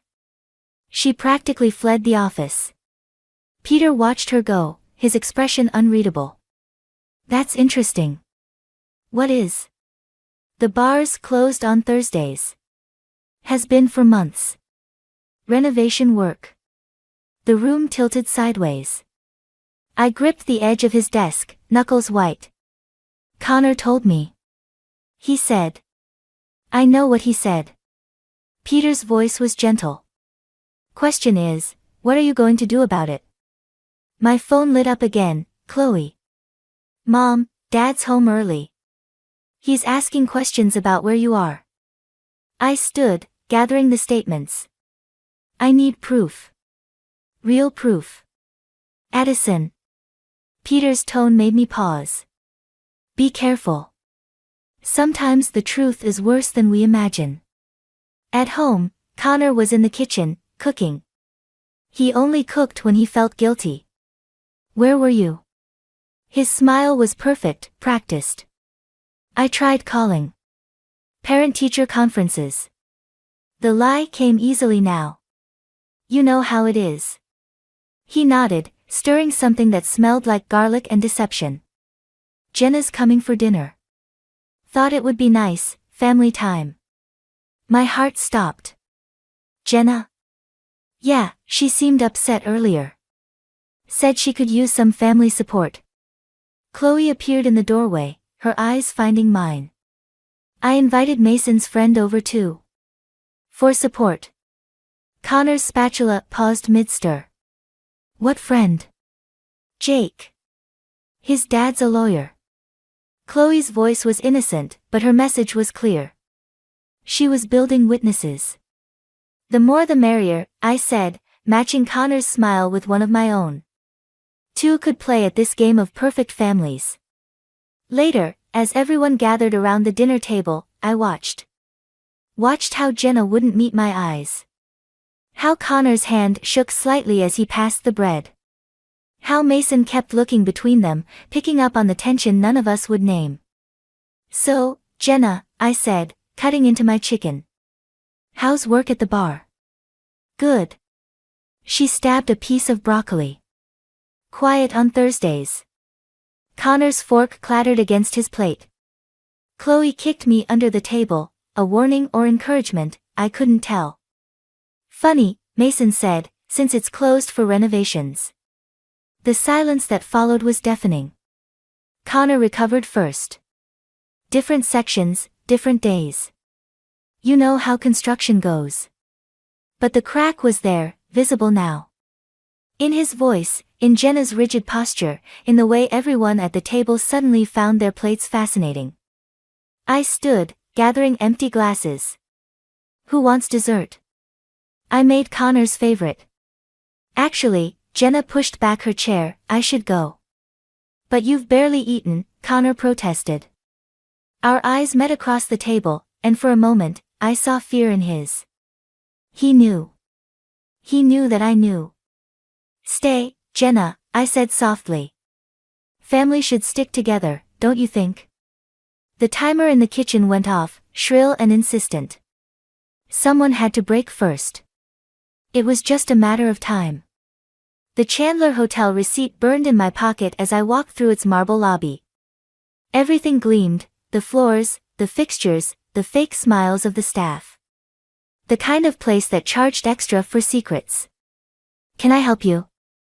The receptionist's nameplate read, "Sarah." "I hope so." I slid my driver's license across the counter. "My husband's been staying here." "Connor Walsh?" "I need a copy of his latest bill for our tax records." Sarah's fingers hesitated over her keyboard. "I'm sorry, but we can't." "Please." I leaned closer, lowering my voice. "I found charges on our credit card. If there's been fraud, I need to report it." Her expression shifted, sympathy, maybe recognition. She'd probably seen this scene before. One moment. She typed, then frowned. "That's odd. The charges are under a different name, but the card matches your husband's." My throat tightened. "What name?" "James Peterson." She turned the screen. "Room 412, every Thursday for the past 3 months. James Peterson. Connor's grandfather's name. The man he'd always said he wanted to honor. There's a standing reservation for this Thursday," Sarah added. "Shall I print the details?" I nodded, numb. The printer hummed, spitting out paper that felt like sandpaper in my hands. My phone buzzed. "Peter. Got something. Meet me at the bar." The bar was dark, closed for renovations, that showed no sign of progress. Peter waited in his car across the street. "Look at this." He handed me a manila envelope. Inside were photos, Connor entering the hotel, Jenna following 20 minutes later. Both carrying overnight bags. "When?" "Last Thursday." Peter's voice was gentle. "There's more." The next photo showed Connor at an ATM, withdrawing cash. Then at a jewelry store, emerging with a small bag. "The bracelet," I whispered. "The one Jenna had been wearing at dinner." "Addison." Peter touched my arm.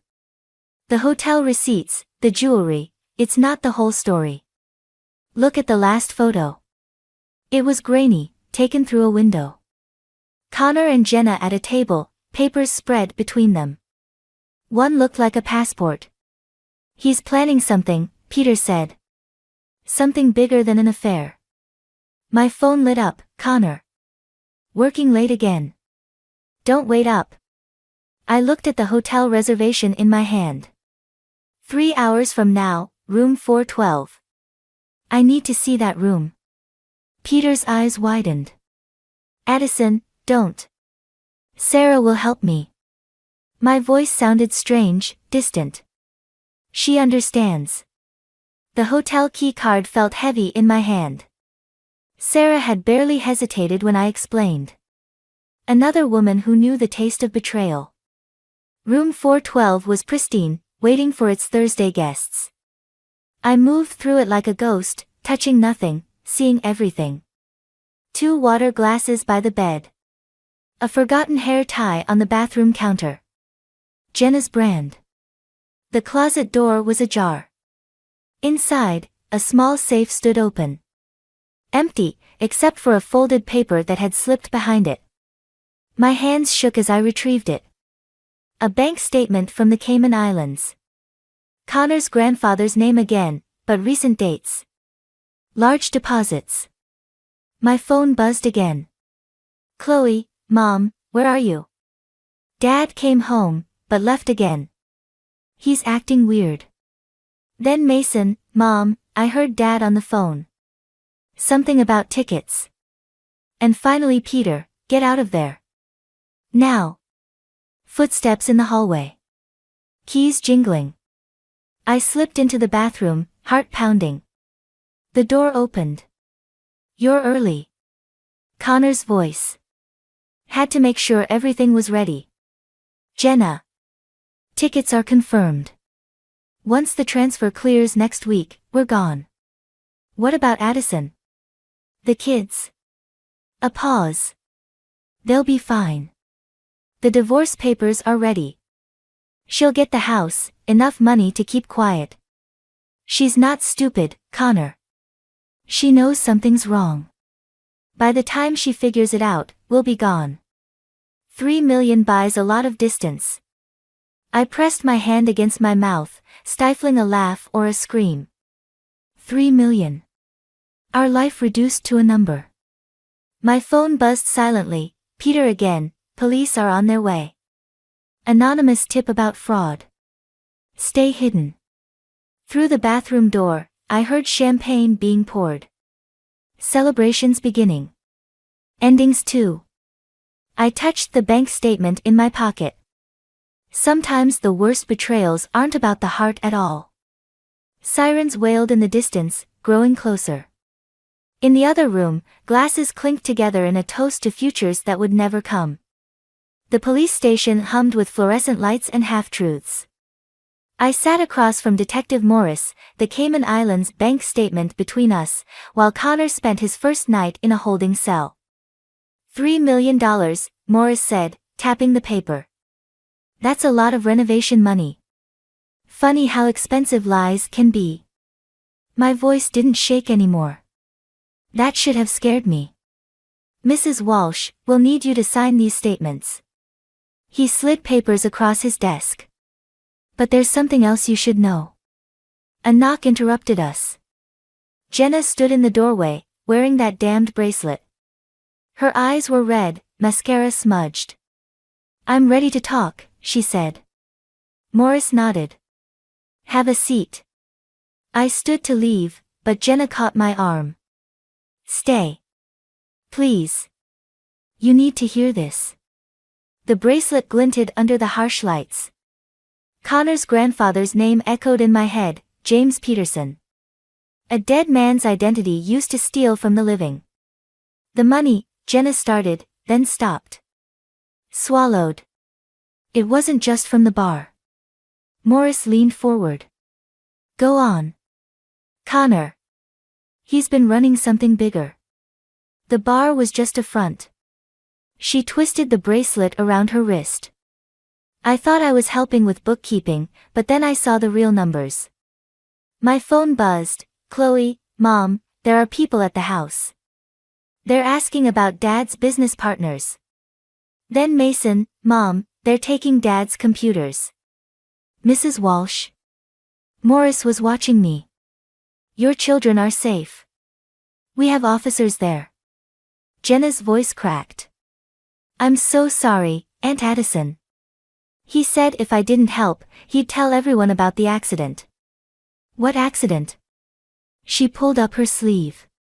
Above the bracelet, a long scar traced her forearm. Last year, at the bar. A customer got rough.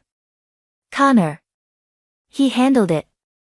Said he'd protect me, but then he started asking for favors. The room tilted sideways. Connor, my Connor, who color-coded his sock drawer and remembered every anniversary. Who apparently buried bodies and laundered money. The hotel meetings, I said, were for business. Jenna's laugh was hollow. The kind you can't do in broad daylight. Morris spread out more papers. We've traced connections to 3 other establishments. All using the same pattern. My phone lit up again. Peter, don't react. Connor made bail. His brother posted it.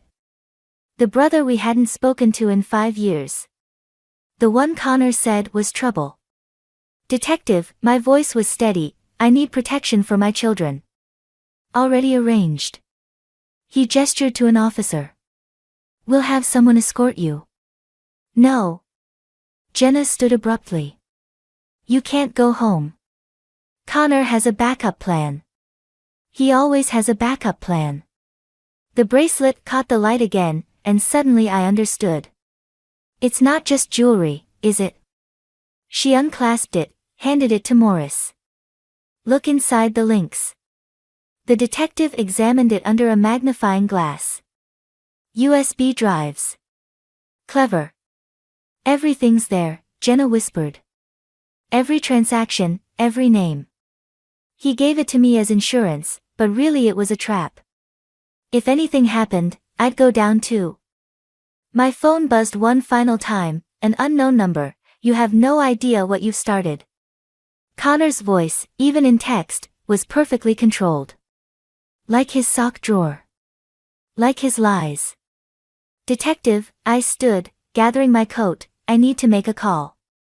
In the hallway, I dialed Chloe. Pack bags for you and Mason. Peter's coming to get you. Mom? Her voice was small. Are we ever coming back? I watched through the window as Morris bagged the bracelet, proof of both corruption and corruption's cure. Not until it's safe. I pressed my forehead against the cold glass. Not until I finish what your father started. Behind me, Jenna approached, her wrist bare where the bracelet had been. I want to help. For real this time. I turned to face her, seeing not my niece but a mirror, another woman trapped in Connor's web, looking for redemption. Then help me understand, I said. Everything. Because sometimes, the only way to end a story is to go back to its beginning. Even if that beginning was built on graves we never knew we were dancing on. Peter's safe house smelled like dust and old promises. I watched the surveillance feed on his laptop, my children asleep in the next room. On screen, Connor paced his office at the bar, phone pressed to his ear.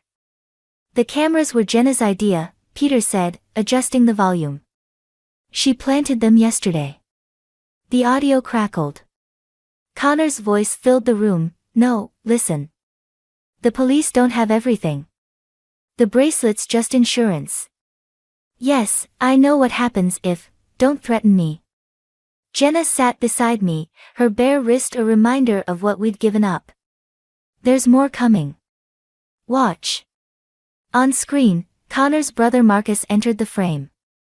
The prodigal son, returned at last. You promised this would be clean, Marcus said. Now the cops are crawling everywhere. Addison doesn't know the whole story. Connor's laugh was ugly. She thinks it's just about money and a cheap affair. Let her. My fingers curled into fists. Beside me, Jenna tensed. And the kids? Marcus asked. Leverage, if I need it. Connor straightened his perfectly pressed shirt. Addison won't risk them. The laptop screen cracked under my grip. Peter gently pried my hands away. Mom? Chloe stood in the doorway, Mason behind her. They'd heard everything. Go pack, I said. We're leaving. No. Chloe moved closer, eyes fixed on the screen. We're done running. On the feed, Connor pulled out a familiar leather notebook, my grandmother's diary, the one thing I'd saved from my childhood home. See this? Connor waved it at Marcus. Everything we need is in here. The old property deeds, the original contracts.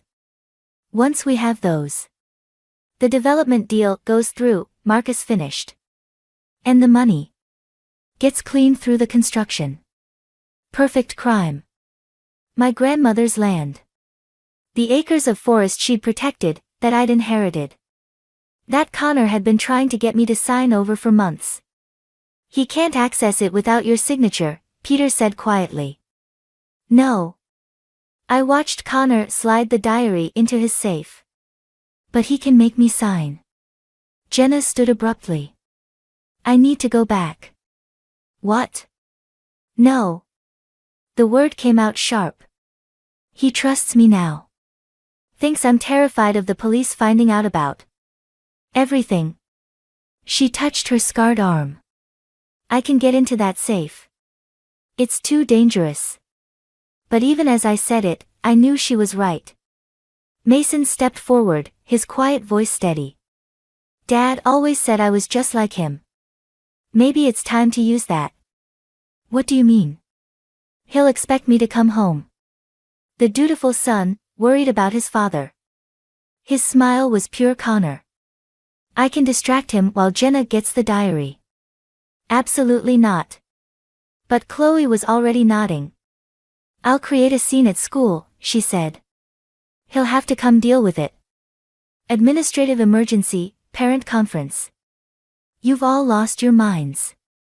I looked at Peter for support, but he was studying the surveillance feed thoughtfully. It could work, he said. With the right timing. On screen, Connor opened another bottle of whiskey, his movements precise even in destruction. Just like everything else he'd torn apart. My phone buzzed. Detective Morris, Connor's brother, made some interesting calls. You need to move. Now. Another message followed, and Mrs. Walsh? Whatever you're planning. Make it count. I looked at my children, seeing not victims but warriors. At Jenna, no longer the manipulated niece but a survivor seeking redemption. At Peter, who'd watched my sister's destruction and wouldn't let history repeat. Tomorrow, I said finally. We do it tomorrow. And then? Chloe asked. I watched Connor on screen, drinking to victories he hadn't won yet. Then we take everything. Not just the diary or the evidence. Everything. Because sometimes revenge isn't about destruction. Sometimes it's about reconstruction, building something stronger from the ashes of what was burned. Mom? Mason's voice was soft. Are we bad people for doing this? No, honey. I pulled him close, feeling Chloe and Jenna join the embrace. We're just finally playing by his rules. On the laptop, Connor raised his glass in a silent toast, unaware that his perfect plan was about to meet its perfect destruction. The plan fell apart like everything else in my life, quickly and without mercy. I stood in Connor's office, my grandmother's diary clutched to my chest, while Mason lay unconscious on the floor. The cut above his eye still bled. Sit down, Addison. Connor's voice was silk over steel. The gun in his hand didn't waver. He's 14, I whispered. He's your son. He's a liability. Like mother, like son. He gestured to the chair. Now sit. Through the office window, I could see Jenna being led away by Marcus, her attempt to crack the safe having failed spectacularly. Chloe's diversionary tactic at school had only bought us minutes, not the hours we'd needed. The diary. Connor held out his free hand. Unless you want Mason to wake up with more than just a headache. My fingers traced the worn leather cover. Inside were the property deeds, the contracts, my grandmother's legacy. And now, Connor's ticket to millions. You never loved me, did you? The question surprised us both. His laugh was familiar, yet strange. I loved what you represented. The perfect wife, the perfect cover. He stepped closer. Sign the papers, and this ends quietly. Like that customer at the bar. The one Jenna told me about. Something flickered in his eyes. She should have kept her mouth shut. Like you kept quiet about the money laundering. The development deals. Careful, darling. The gun shifted toward Mason. You're not the only one with evidence. My phone buzzed in my pocket. Peter's signal, the police were in position. I just needed to keep Connor talking. Why Jenna? The question had haunted me for weeks. Because she was easy. Vulnerable. Just like you were, 16 years ago. His smile turned cruel. Remember? The grieving teacher, so lost after her grandmother's death. So eager for someone to take control. Mason stirred, groaning. Connor's finger tightened on the trigger. The papers, Addison. Now. I placed the diary on his desk, opened it to the marked page. My hands didn't shake as I picked up the pen. That's my girl. Connor's voice dripped satisfaction. Always so. The window exploded inward. Connor fired, once, twice. I threw myself over Mason as glass rained down. Police. Drop the weapon. But Connor was already moving, grabbing the diary with one hand, shooting with the other. I heard Peter shout, heard returning fire. Then silence. I lifted my head. Connor was gone, taking the diary with him. Blood stained the carpet where I knelt, Mason's, mine, maybe both. Mom? Mason's eyes fluttered open. Did we get it? I helped him sit up, checking his wound. No, baby. We didn't. But I saw Jenna. He winced. Before Dad hit me. She had something in her hand. Peter burst through the door, gun drawn. Addison. Are you? He's gone. I pressed my sleeve against Mason's cut. He has the diary. Peter holstered his weapon, a strange smile playing at his lips. Does he? From his jacket, he pulled out familiar worn leather. My grandmother's diary. How? The one Connor took was a copy. Jenna appeared in the doorway, Marcus notably absent. We switched them last week. The real documents are safe. But the safe. My head spun. The plan was exactly what Connor expected. Peter helped Mason to his feet. So we gave him what he wanted to see. Through the broken window, sirens wailed. Connor would be running, thinking he had won. Thinking he had destroyed me one final time. Mom? Mason leaned against me. What happens now? I opened the diary, passed the property deeds to the last page. There, in my grandmother's handwriting, was a name I hadn't seen in years. A name Connor didn't know about. Now, I said, we finish this. For real. Because sometimes rock bottom isn't where you end. Sometimes it's where you finally see the truth, not just about others, but about yourself. And what I saw was crystal clear. Connor hadn't married a victim 16 years ago. He'd married a survivor. He just didn't know it yet. The Chandler Hotel's penthouse suite looked different in daylight. Colder. Like Connor's smile as he watched me enter, his fake diary still clutched in his hand. I wondered how long it would take you to find me. He poured 2 glasses of whiskey. Always the perfect host. Where's Marcus? Gone. With the money. Connor's laugh held no humor. Turns out betrayal runs in the family. I moved closer, noting the packed bags by the door. Like father, like son. Speaking of sons. He slid one glass toward me. How's Mason's head? My fingers itched to grab the crystal tumbler and smash it into his perfect teeth. Instead, I pulled out my phone, playing the video Jenna had recorded last year, the accident at the bar. Connor's expression didn't change as he watched himself push the drunk customer down the stairs. Watched Jenna scream. watched himself stage the scene. Insurance, he said simply. Like everything else. Including me. Especially you. He closed the diary. Though I have to admit, you surprised me. All these years, I thought you were just convenient. Movement in the hallway caught my eye, Peter's signal. Everything was in place. The property deeds, I said. They're worthless without my signature. About that. Connor's smile widened. Remember our anniversary trip to Vegas? That contract you signed while slightly intoxicated? My blood ran cold.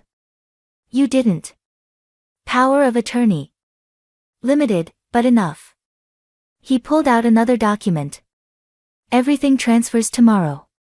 The land, the development rights, all of it.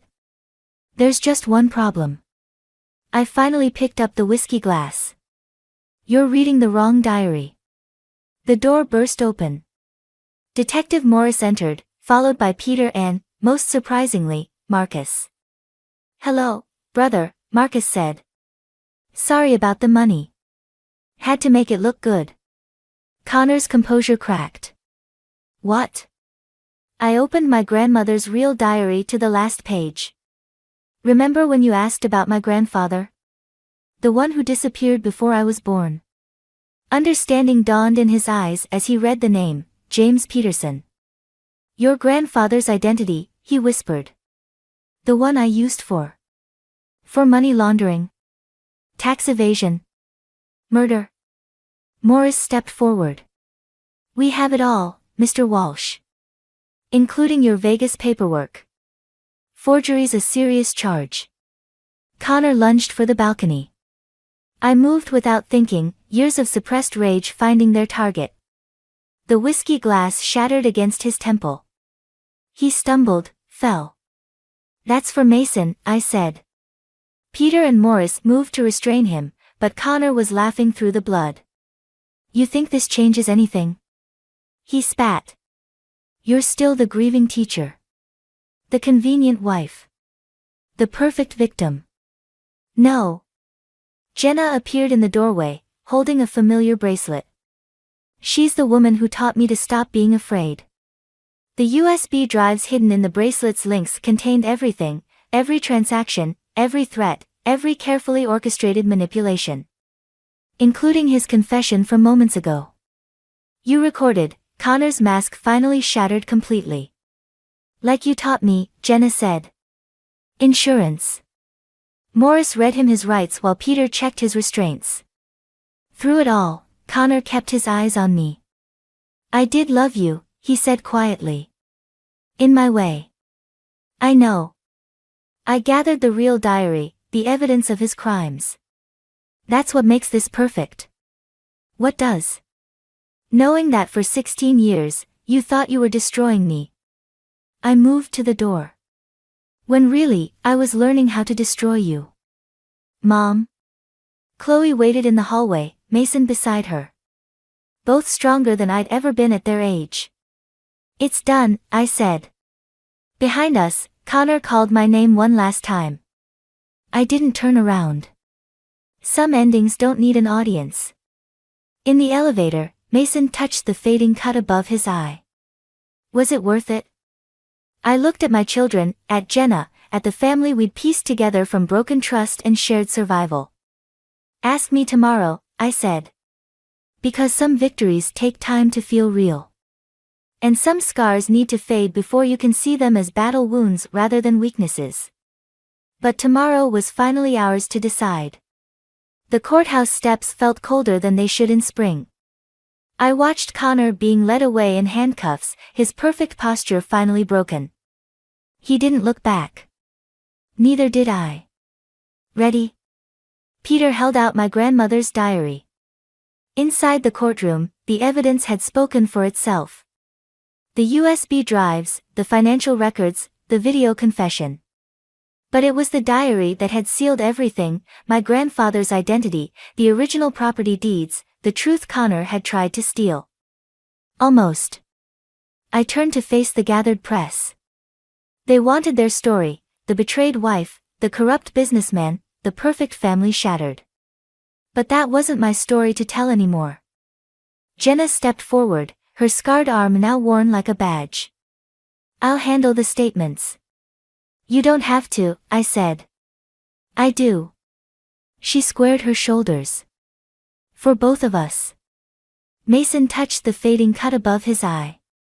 Can we go home now? Home. Not the house Connor had chosen, with its perfect lawn and carefully arranged furniture.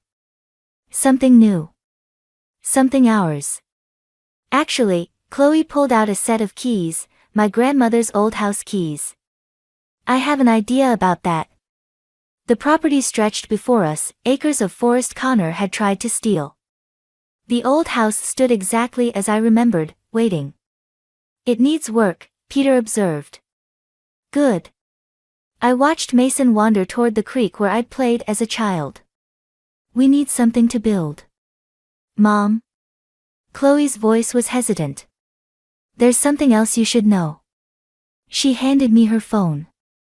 On screen was a message from Connor's brother Marcus. The money he stole from you, I found it. All of it. What do you want to do? Peter asked. I looked at my children, at Jenna, at the home that had sheltered 3 generations of survivors. I want to build something he can't break. The contractor arrived that afternoon.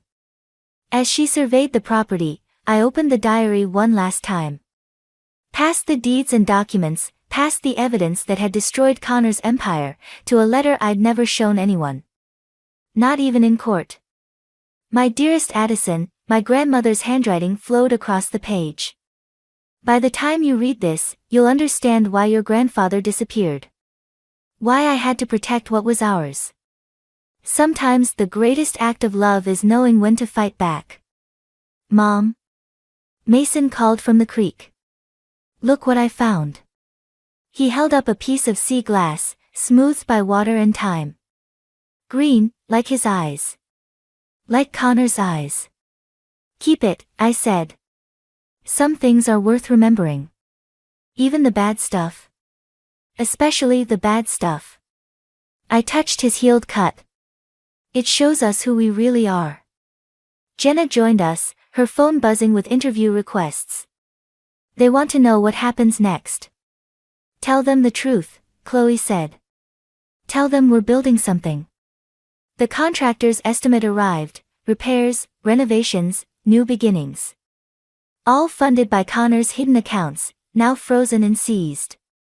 Justice had a price tag, after all. There's one more thing, Peter said quietly. He handed me an envelope, divorce papers, already signed. Connor's final surrender. I didn't open them. Some endings don't need witnesses. Instead, I watched my family explore their new home. Mason by the creek, finding pieces of the past. Chloe on the porch, planning the future. Jenna with her camera, documenting everything Connor had failed to destroy. You know, Peter said, revenge usually leaves people empty. This isn't revenge. I picked up a piece of sea glass Mason had missed. This is reconstruction. The sun set behind the trees Connor had tried to sell, casting shadows that looked like possibilities. Tomorrow would bring contractors and questions, reporters and responsibilities. But tonight, in this moment, I held my grandmother's diary and my children's future in the same hands. And neither felt heavy anymore. Because sometimes the greatest victory isn't in destroying what hurt you. It's in building something so strong, so beautiful, that the hurt becomes just another layer in its foundation. And we were already building.